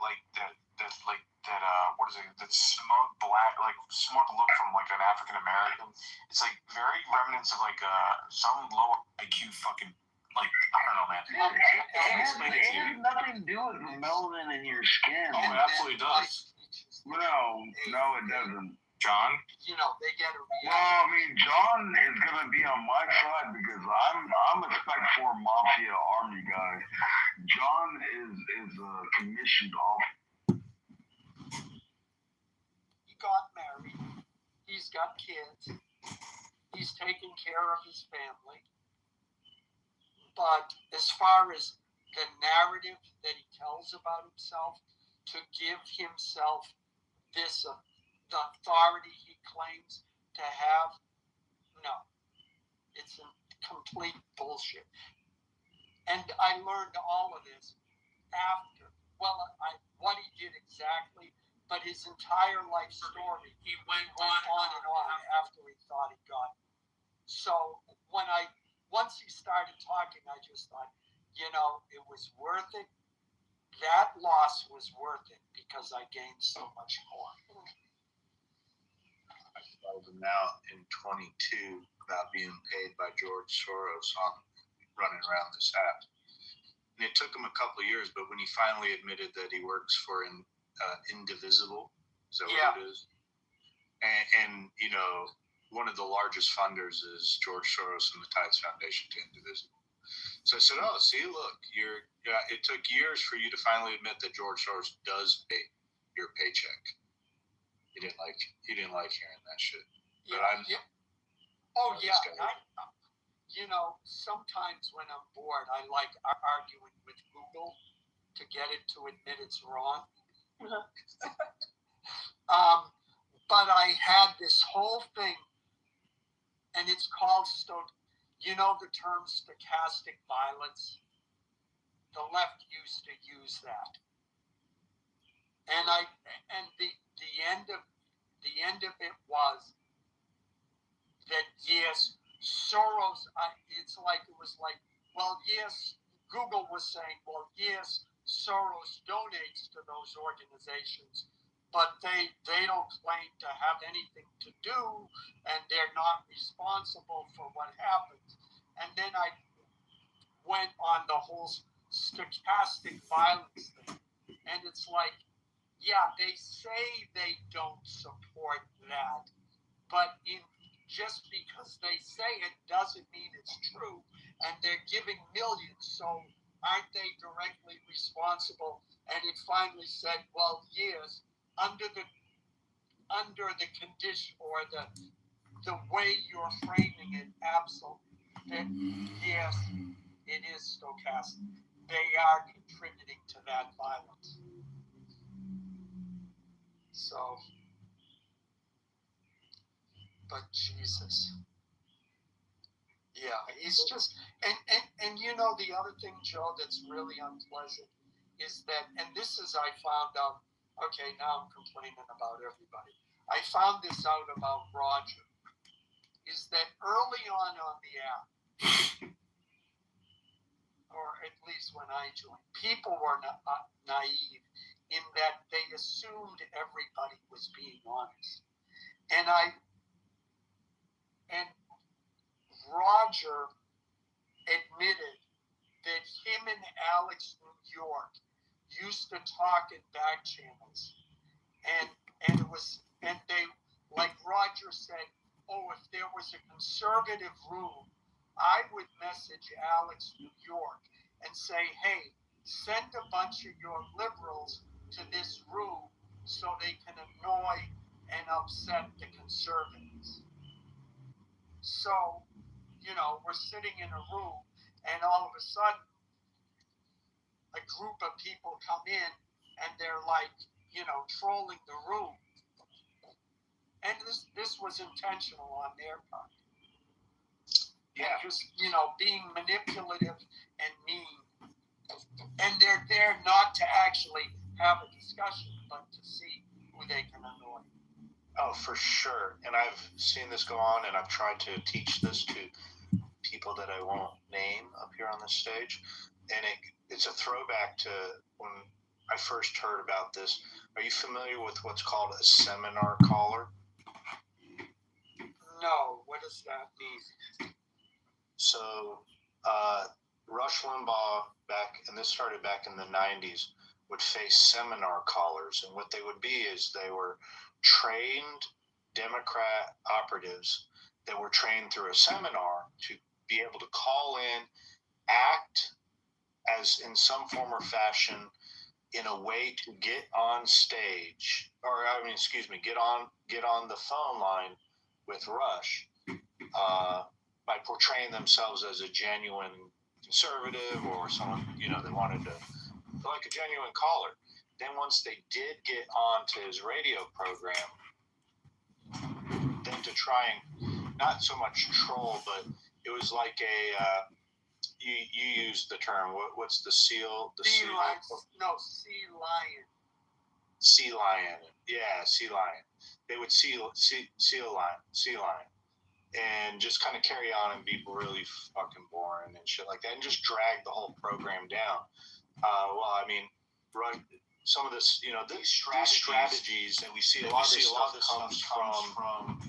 Oh man, it's late for me. Who's the guy that wrote The Rules for Radicals? Saul Alinsky. These are all a lot of Alinsky tactics that have been trained over the years, and that's where all this stuff kind of comes from, is that strain of activism. Yeah. Well, you know, in the early 2000s, Republicans were doing that. You know, they were going to city council meetings, and and were just raising hell. And that's how they got, I mean, they did it a lot, and so they got control. I don't know how much they did this, but they got control. Oh, okay. As of, let me see.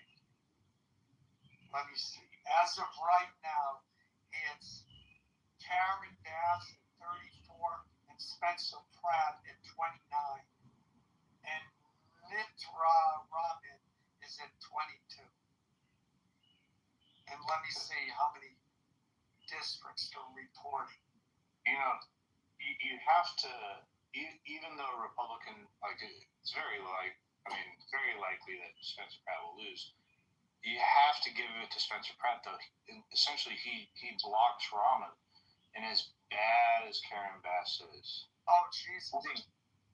If you got Rahman, you would have this, it would be another Mamdani radical leftist up in there. So there is a benefit for Republicans to run, even though they lose, where they block, they play block for the corporate Democrat to win, rather than letting the radical leftist do it. Yeah. But I gotta tell you, I'm looking at the numbers now. She got 183,701 votes. Pratt got 157, 116. They're not that far apart. That's the first thing. The second thing, I don't know how much you've heard her speak. She is an utter and complete idiot. I mean, really, like, she's a dummy. Now, we're saying she's smart enough that she got elected, so you got to give her that. But it's just, she's going to get slammed. If remember, they had like one or two debates, and she bowed out of the second debate or third debate because he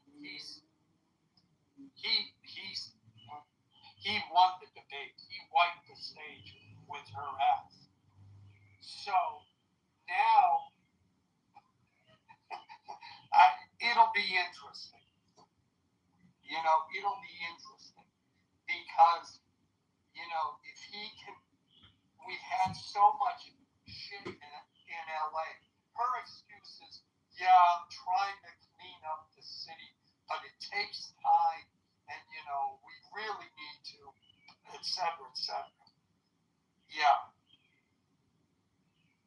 It's BS. Pratt, they talked to me, said that God gave me 5 more months to expose how awful Bass is. I was like, what a clever statement. Yeah. I mean, she literally, her smile looks like an evil clown smile. That's for everybody on the left. Every single time I use the clown emoji on some liberal Democrats, content, every single time they always very closely match the clown emoji.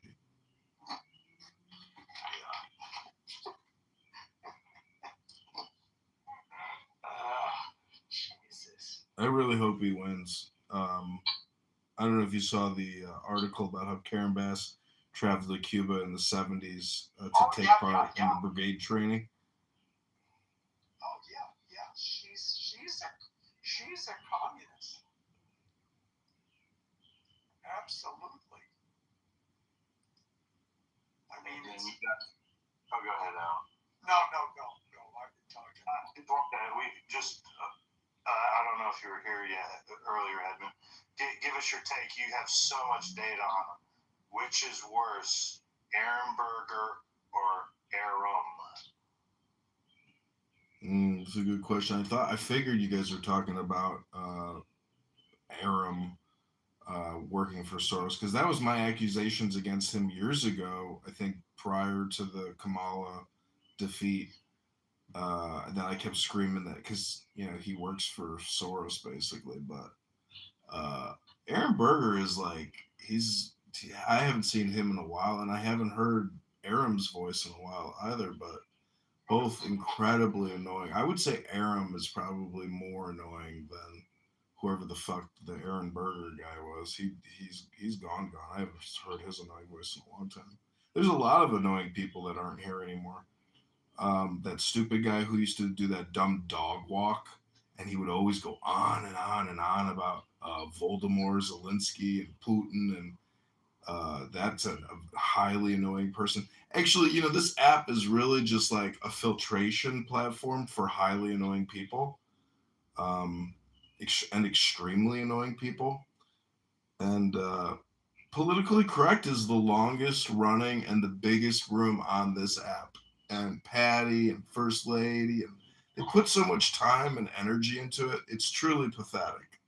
And I got on their stage like a couple days ago. I was like, if you guys were putting this on YouTube, you would already be like maybe millionaires, because you would be preferred publishers on Google, YouTube. And they're like, you already telling us what we know, motherfucker. And I'm like, oh, well, I guess you fucking hood rat dummies will never make a fucking penny wasting all your time sitting here chit-chatting about whatever the fuck it is. It's the same stupid show every single day. And it is what it is.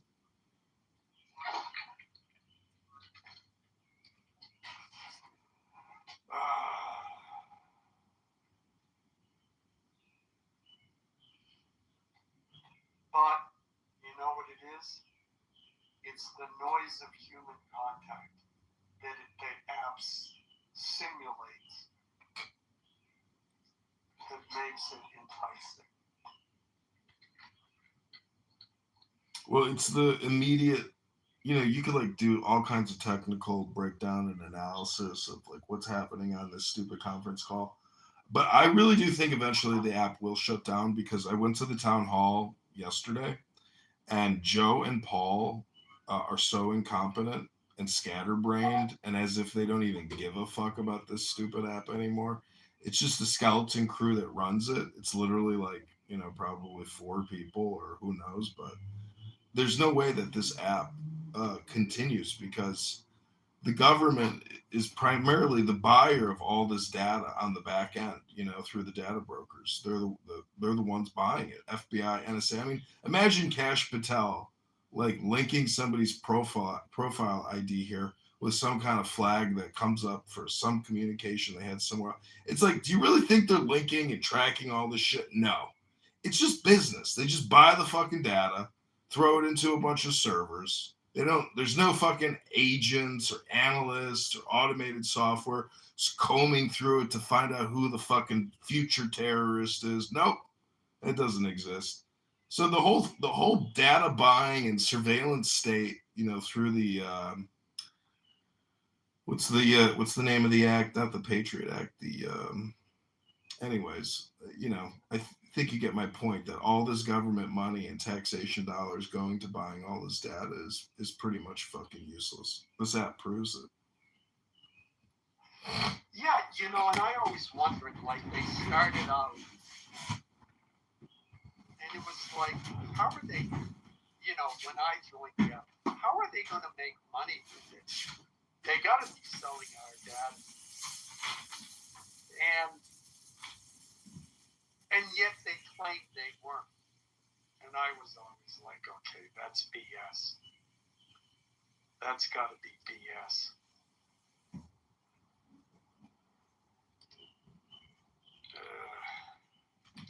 It's clearly the recordings of our voices, and for whatever reason, purposes they're using it for. But I think it's just one of those venture capitalist gimmicks that, these get lost. These models lose a lot. It's all about like capturing as many users as you can, and you win some, you lose some, right? So if this had taken off and there were like, it was as big as, say, an Instagram or a Facebook, where there was like 100 million users. Yeah, it would then all of a sudden that venture capitalist money would pay off. But here they put all this money into it, and it just didn't work out. And it's like, okay, on to the next project. I think a lot of this is venture capitalists. There's a name for it. I was talking to my friend about this. It's kind of like what AI is doing right now. Eventually, AI will consolidate. We'll only have one or two different types of AIs, because the others, they're just not making money. It's just too expensive to operate. Yeah.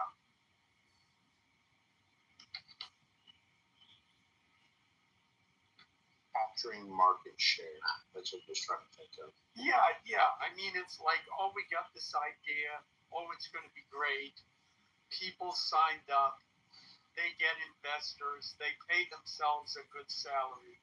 They get stock. They make money. And then when it starts to die off, they divest themselves.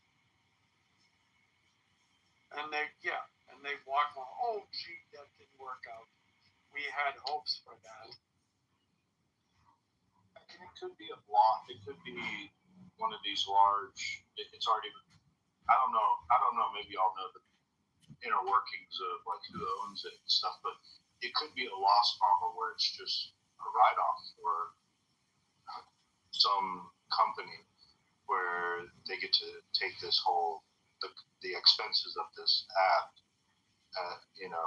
gets their tax. Oh, yeah. Do you remember WKRP, the TV show? No. Oh, so. You never watched it, or you weren't of that era?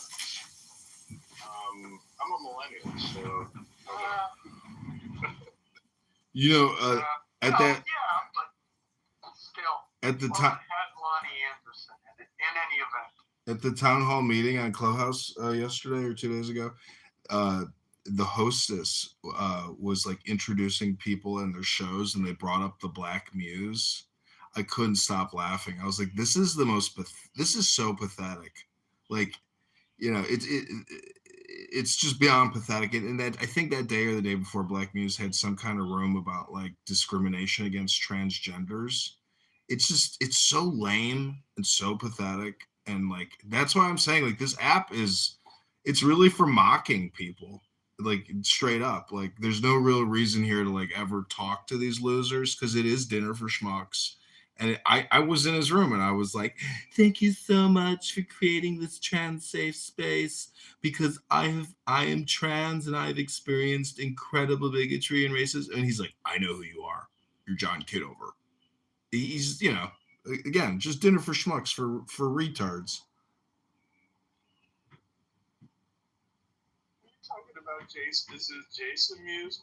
Yeah, the Black Muse. Like, he was the featured creator on the Clown House town hall. Yeah, they featured him in his incredible show.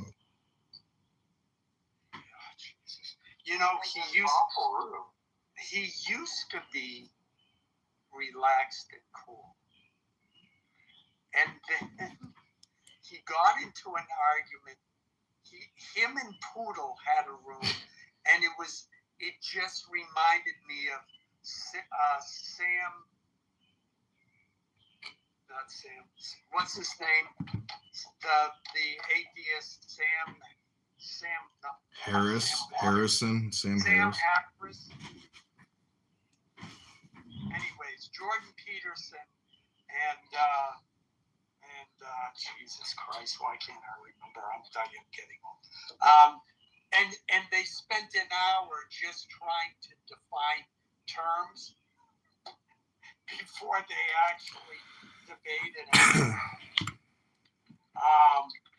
It was intolerable. Yeah, Sam Harris.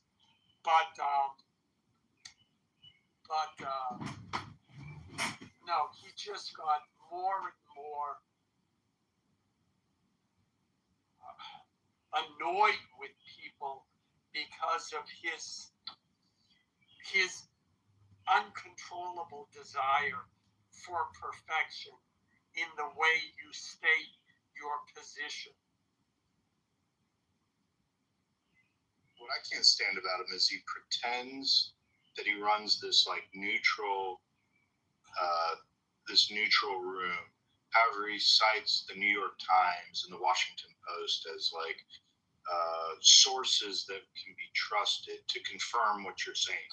And if you get up there on stage and you say anything, it's like, well, what's your source? It's like, well, it's my lived experience, bro. I've been following this shit 30 years. I'm giving you my take. And it's like, that's not good enough. You have to provide a source, and then he'll come back with some leftist liberal outlet source. It's like, man, that shit's garbage. It's just a reframing of that time of events. And this has been going on with media for years. And it's, I don't know, it's one of the worst rooms to listen to. Is Jason Mewes worse than the liberal rooms, honestly? Because he pretends he's like this. Well, He's angry when he doesn't understand something, and then he lashes out because he's so stupid. And to be fair to him, he will do the same thing to leftists as well. Like I've seen him, the leftists, well, trans women are real women. And they'll like, yeah, but where do you get that? And it's more, if he likes you, he'll let it slide. If he doesn't like you, you're doomed. But I just feel like he's a guy, if a woman came up to him and said, you really turned me on, he'd say, well, what's your source for that? And argue with her over that, in fact, he doesn't turn her on. See, we need like some kind of additional diagnostics attached to the profile, like a sniffer. Like, you know how we got a mic in the phone? We need a sniffer where like it gives you like a body mass index, a body stench index, and other factors about who you're actually talking with. Because, you might think, oh, wow, this is a professional communicator putting together these awesome content rooms and leading the discussion and pulling up incredible resources. But then, we could go back to the sniffer diagnostic, and like Jason Mewes would be extremely high, on the stench index. So I'm just saying that's the thing about, it's so easy to get pulled in by a chirping bird, but when you see that bird is covered in like bird shit, you're like, oh, my bad. I see what's going on here. I'm always very skeptical at people that try and sell themselves as neutral or moderates or down the middle or fair and balanced. All that shit's bullshit. Everyone's got a side. You just talk to them long enough and you'll figure out which side they're on. I found that Trump derangement syndrome and the protection of men that dress up as women go hand in hand. And that guy pro-lyrical here, the math professor, he vigorously defends trans rights. And I'm like, why do you have so much invested interest in men that dress up as women? Like, when did that become like such an important value justice system for you? And then I always ask, like, in the list of priorities, like, where is trans rights for you? And my favorite question to ask people is always, if you were the president or the leader of the country, what would your top 3 priorities be? Because especially guys like Steve Appel, who runs these Ask the Atheist rooms, essentially, if they're saying there's no God and religion is all just comic books, then what's left is politics. So they're just highly political people. And that's why it's important to ask somebody, what are your priorities if you were the leader? Because that quickly gets to the crux of their worldview, or how would they prioritize spend and leadership? And then you realize, oh, they have no solution. They've never even thought about it, and they have no imagination to even think about something on the spot. So what you're really, again, talking with is like half brain dead monkey retards And it's just so easy to get tricked in a conversation to think, oh, I thought this was like sincere and genuine and truthful and intelligent and a knowledgeable conversation. It's actually just dinner for schmucks every time. I'm sorry, that statement was biased against half brain dead monkey retards. They have rights as well, and we need to be inclusive of the half brain dead monkey retards. I find that totally offensive. Yeah, and the thing is you're absolute. Your statement the other night is they are all projecting what they would do if they were in power. But the fact is they never could be. And I don't think I said that right, but that's true. It's what they wish they could do if they were in power. But when I see guys like screaming about trans rights, if they're not gay themselves, then to me, they're fucking a tranny hooker. That's the only reasonable explanation for a man who is straight that is adamant about, quote, trans rights. And to quote you, hello?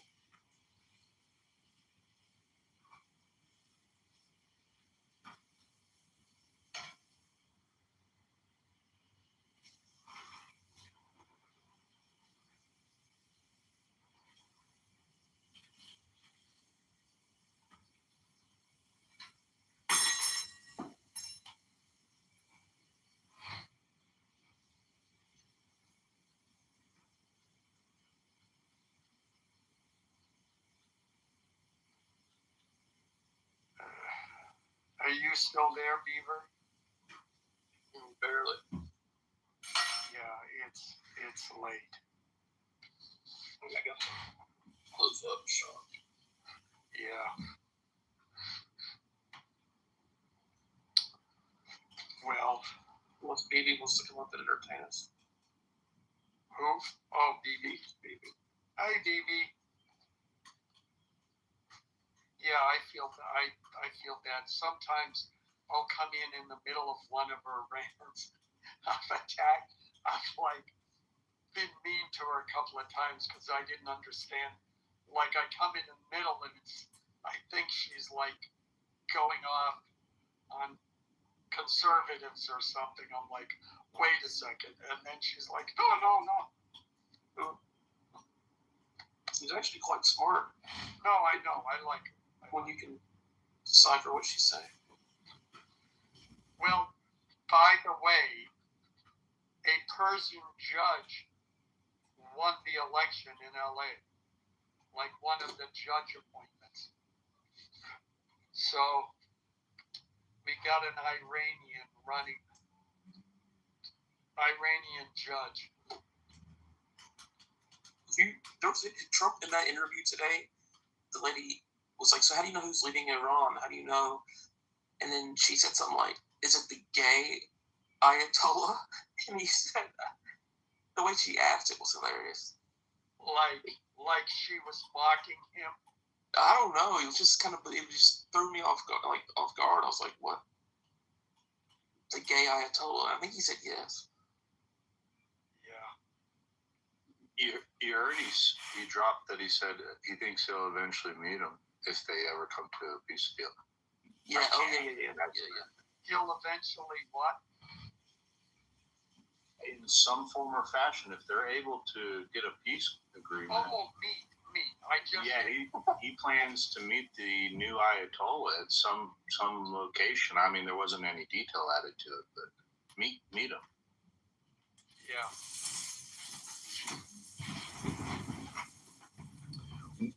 One other thing about that. It's hard though to have a conversation with a cardboard cutout though. I'm wondering how that's going to go. One other thing about that Clubhouse town hall is in the chat, Monica was like leaving all these like functionality comments. It was so fucking pathetic. And even I don't know if you know this one kid named Ethan. He's like an LGBTQ influencer, and he talks like this, and he's on the red carpet all the time in Los Angeles, and he goes to college there, and he hates me because like he knows I record, and so he was like literally leaving comments saying like, I've reported this individual multiple times and his account is still here. And it's just like we're dealing with a bunch of autistic, half brain. It's like there's no vetting here. There's no like LinkedIn attachment to your CV on who the fuck you are.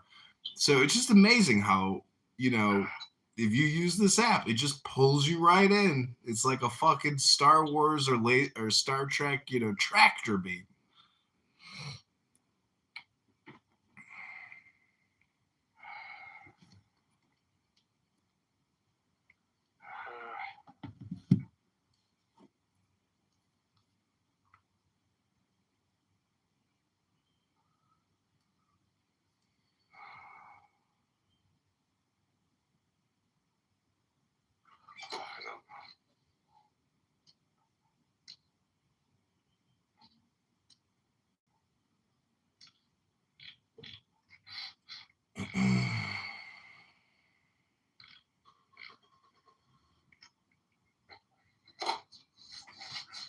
I just saw Trump, Elon Musk tweeted out that Trump put out a broadcast from the Oval Office, I believe, saying that he was going to fund $300 million in police recruits across the country and shit like that. I was like, what? I was like, how the fuck could you give a Democrat city any money for police enforcement? They'll just take it and never spend it on any actual employment or enforcement. So I'm like, I honestly think that if Trump truly wanted to make this country better, he would surge every single sanctuary city in this whole country and use the military and utilize burn his presidency for that. He's burned. Every second-term president burns their presidency to a certain degree because they know this is what the Dems fear. This is why they were terrified, because a lame duck president does not have to raise money. A lame duck president does not have to keep any political favors anymore. He's reached the pinnacle of American politics. He can do whatever the fuck he wants. Now, that doesn't mean extremes, but literally, a lame duck president could say, oh, well, I'm going to war with New Zealand and bomb the crap out of them. And then even after they impeach him or remove him from the 25th Amendment, he's like, I don't care. Now I'm doing an extreme example. But yeah, absolutely. And he's sort of done that. Like he sent National Guard.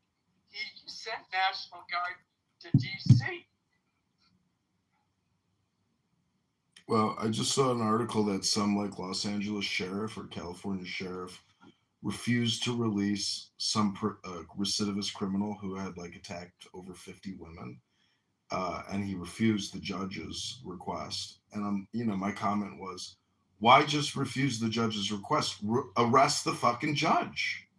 So, until we have actual sheriffs that are willing to arrest criminal judges, or until the federal government and federal prosecutors, in conjunction with law enforcement or even military law enforcement, it's just going to be the same fucking thing over and over and over again.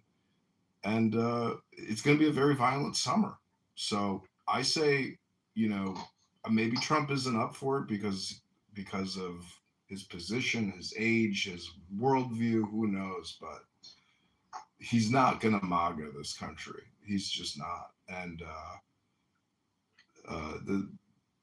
they're not gonna be able to stop what's coming, which is the Democrat industrial complex. Like we need to take a silver spike and go to the coffin of Dracula and plunge this fucking silver rod into the heart of this altruistic demon which lives in the consciousness of all these Democrats. I mean, part of me is like, the philosophy is there's not a speck of dust out of place in the whole universe. So if you are in charge, don't disrupt anything. Just let shit go. Don't cause major stinks.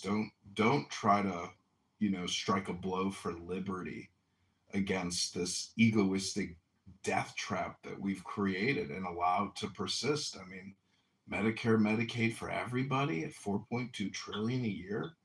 Oh, really? There's all this fraud? Oh, the Southern Poverty Law Center is a fraudulent criminal organization. Oh, how many people have they arrested from the Southern Poverty Law Center? Nobody. So we've got like this double standard in enforcement in this country where the Democrats get off. The Broadview Six, these fucking terrorists that are obstructing federal law enforcement for immigration. Arrest them all, rearrest them, recharge them. Keep pushing. Where are all of our warrior lawyers? They're just not there. And then Pam Bondi says, I got cancer. Leave me alone. Oh, really? And Tulsi Gabbard's husband has an ultra rare form of bone cancer. Really? Really, Tulsi? Oh, okay, Tulsi.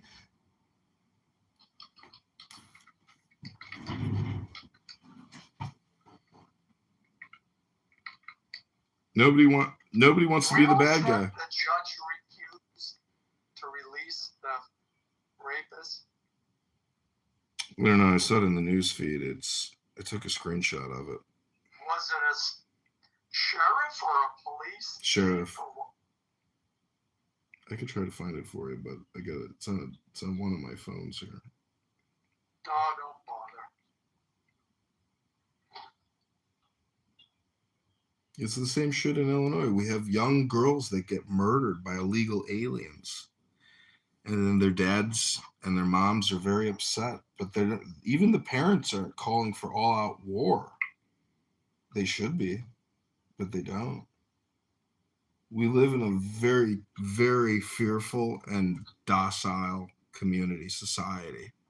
Everybody's afraid of saying the wrong thing and being called racist. Oh, you mean I want to stay alive and not get murdered by some psychopath? It's happening. Like, they light young girls on fire in the trains. They slice their throats on the trains. Like, hello? Trump cleaned up Washington, D.C., but for God's sakes, use your fucking military. You can't violate pussy comitatus. Oh, really? Really? Have you reviewed history to see exactly what governments do? Because if we wanted to solve the problem, we could, but Trump just doesn't have the willpower. He just doesn't. He wants to be loved. That's his biggest value foible. Is we want that Trump with the red eyes. That's what I want, but it's not what we're getting.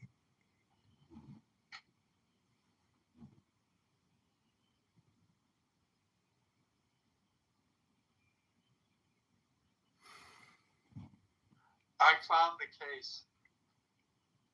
It was in Nevada. And this guy, he had been charged. Let me look. I mean, these are these liberal CRT restorative justice judges, though. I don't know. So let me, oh, jeez. Where was it? He was a 35-time repeat offender. And so the legal, what what they said legally was that, you know, the judicial was saying, the courts were saying, look, you have to, we're in charge of upholding the law. You have to do what we tell us to do.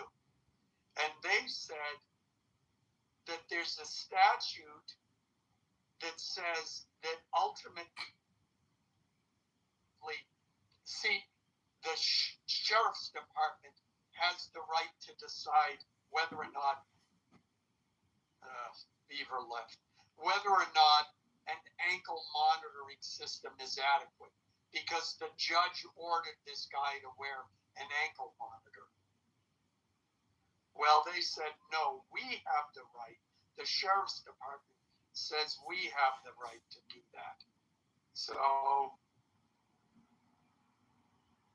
right now the guy is still in jail, and the sheriffs have filed a petition with the state Supreme Court.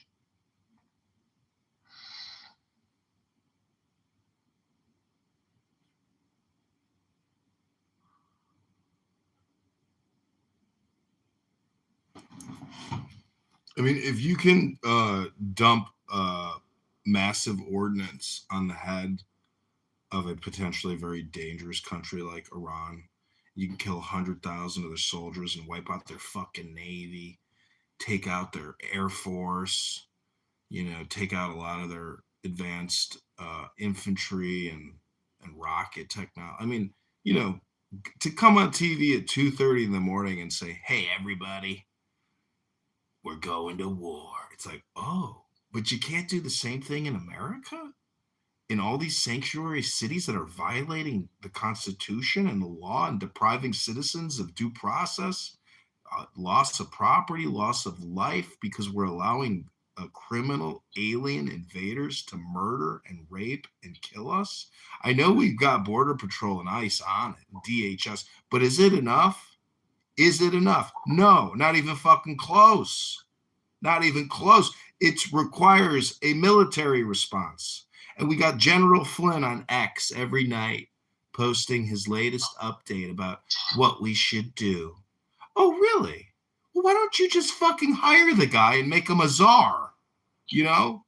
I'm telling you, I mean, put Stephen Miller in a fucking combat jacket and let that motherfucker take us where we need to go, which is the liberation of our invaded country.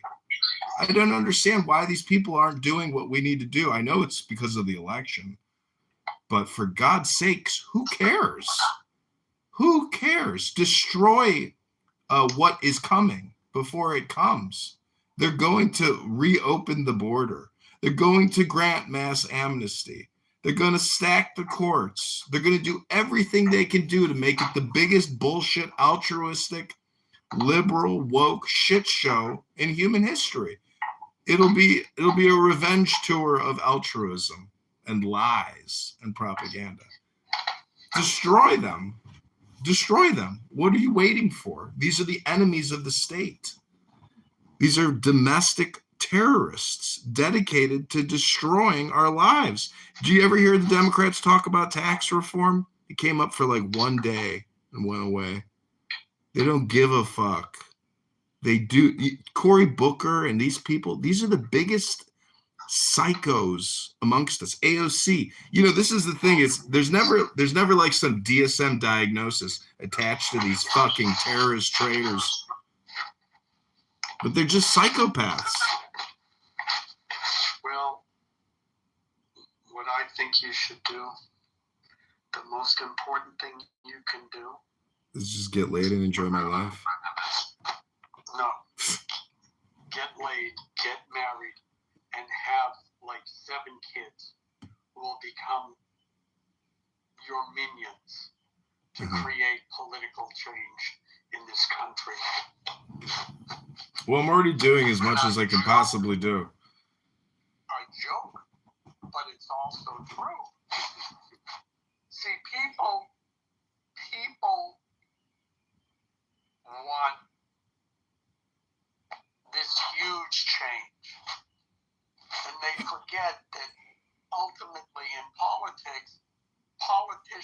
politicians are whores. They want to make money. And if they, Democrats figure out, I can make money selling this liberal BS, and Republicans figure out, I can make money selling Republican BS. Mm-hmm. And that's how they make money. So if you have kids and you teach them to be conservatives, now instead of one view, you've made 7. Which, okay, that's only 7.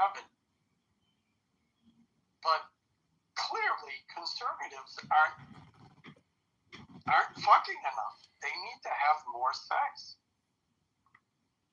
That's my conclusion.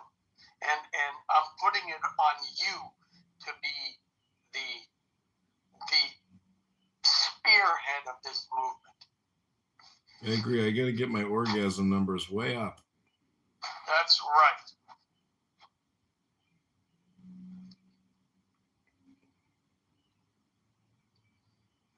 I gotta wonder how many people in the audience are actually awake.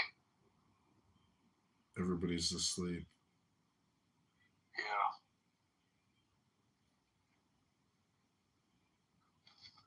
So, well, I have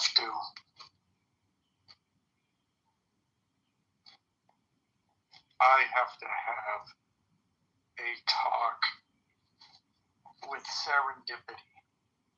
Why? Like every once in a while we disagree, and she's adamant that I'm wrong.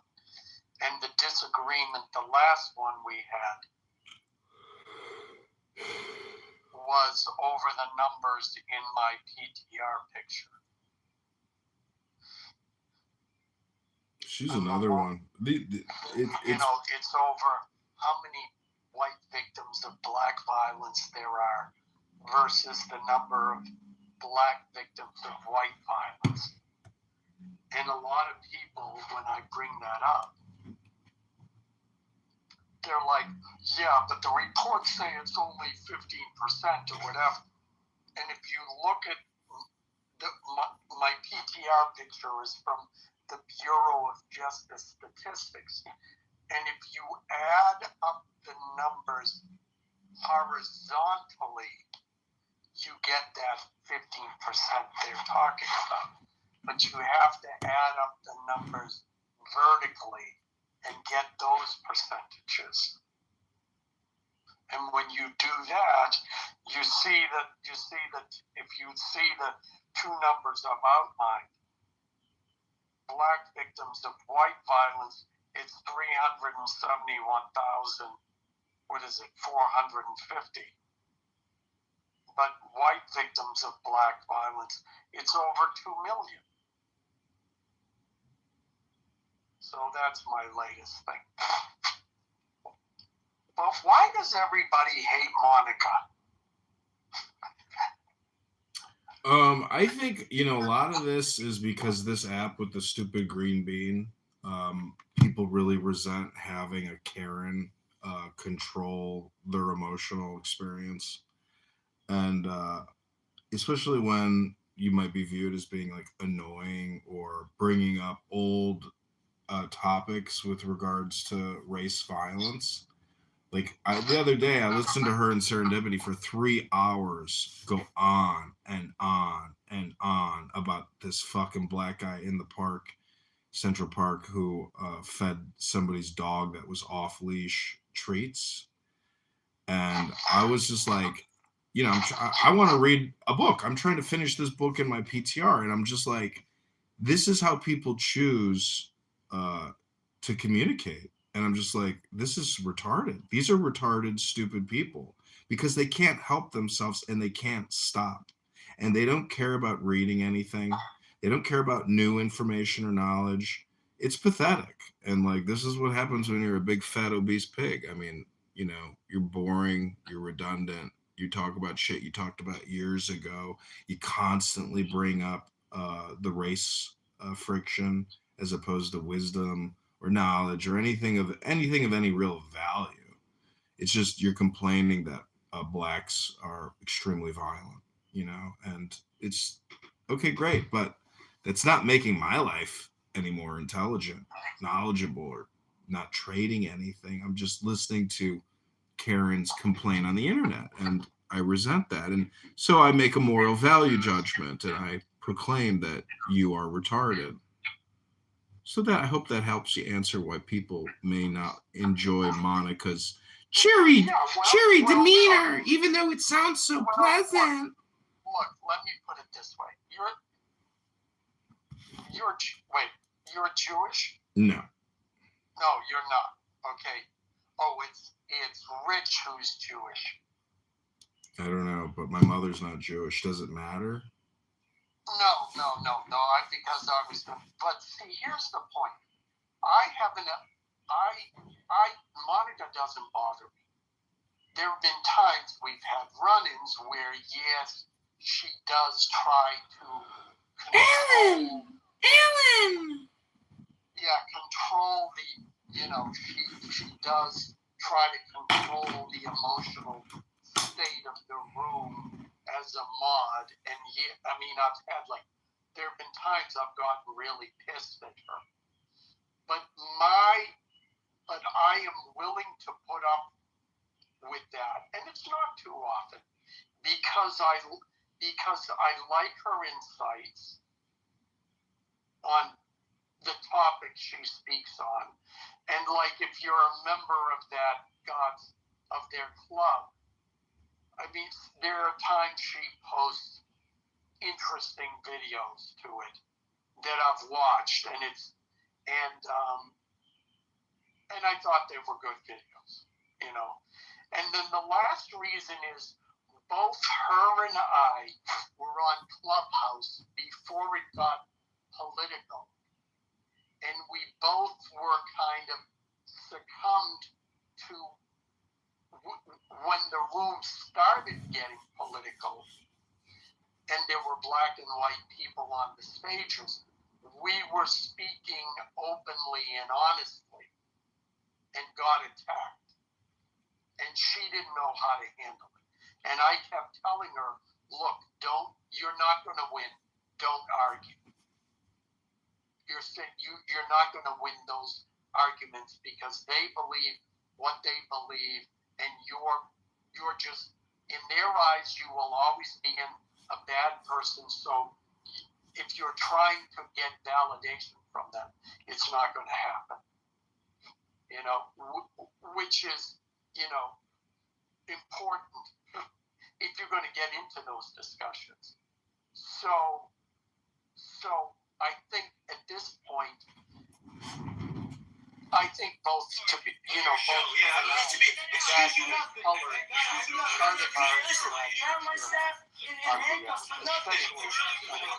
This woman Cecilia, who works at the Venetian, just had arrested for nothing. Someone at the Venetian at the JCK show, please look into this woman Cecilia, okay? I'm blessing this show. I'm advertising your vendors. I'm spending money. I'm doing business. I'm bringing my staff. And this woman for 2 years is chasing Mickey around. Look into her. This is the woman that's responsible for this problem. We had a letter from the Venetian that none of this was supposed to happen at all. Okay? That they made a mistake, but she came for him again. You arrested my staff for nothing. You're not doing your job. Yeah, I'm confident.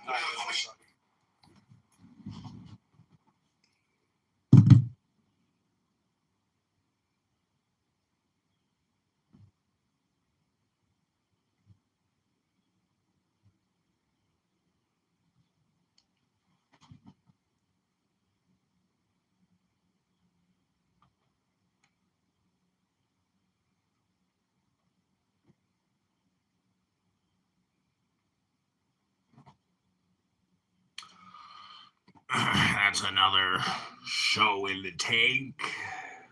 Just another 14 hours.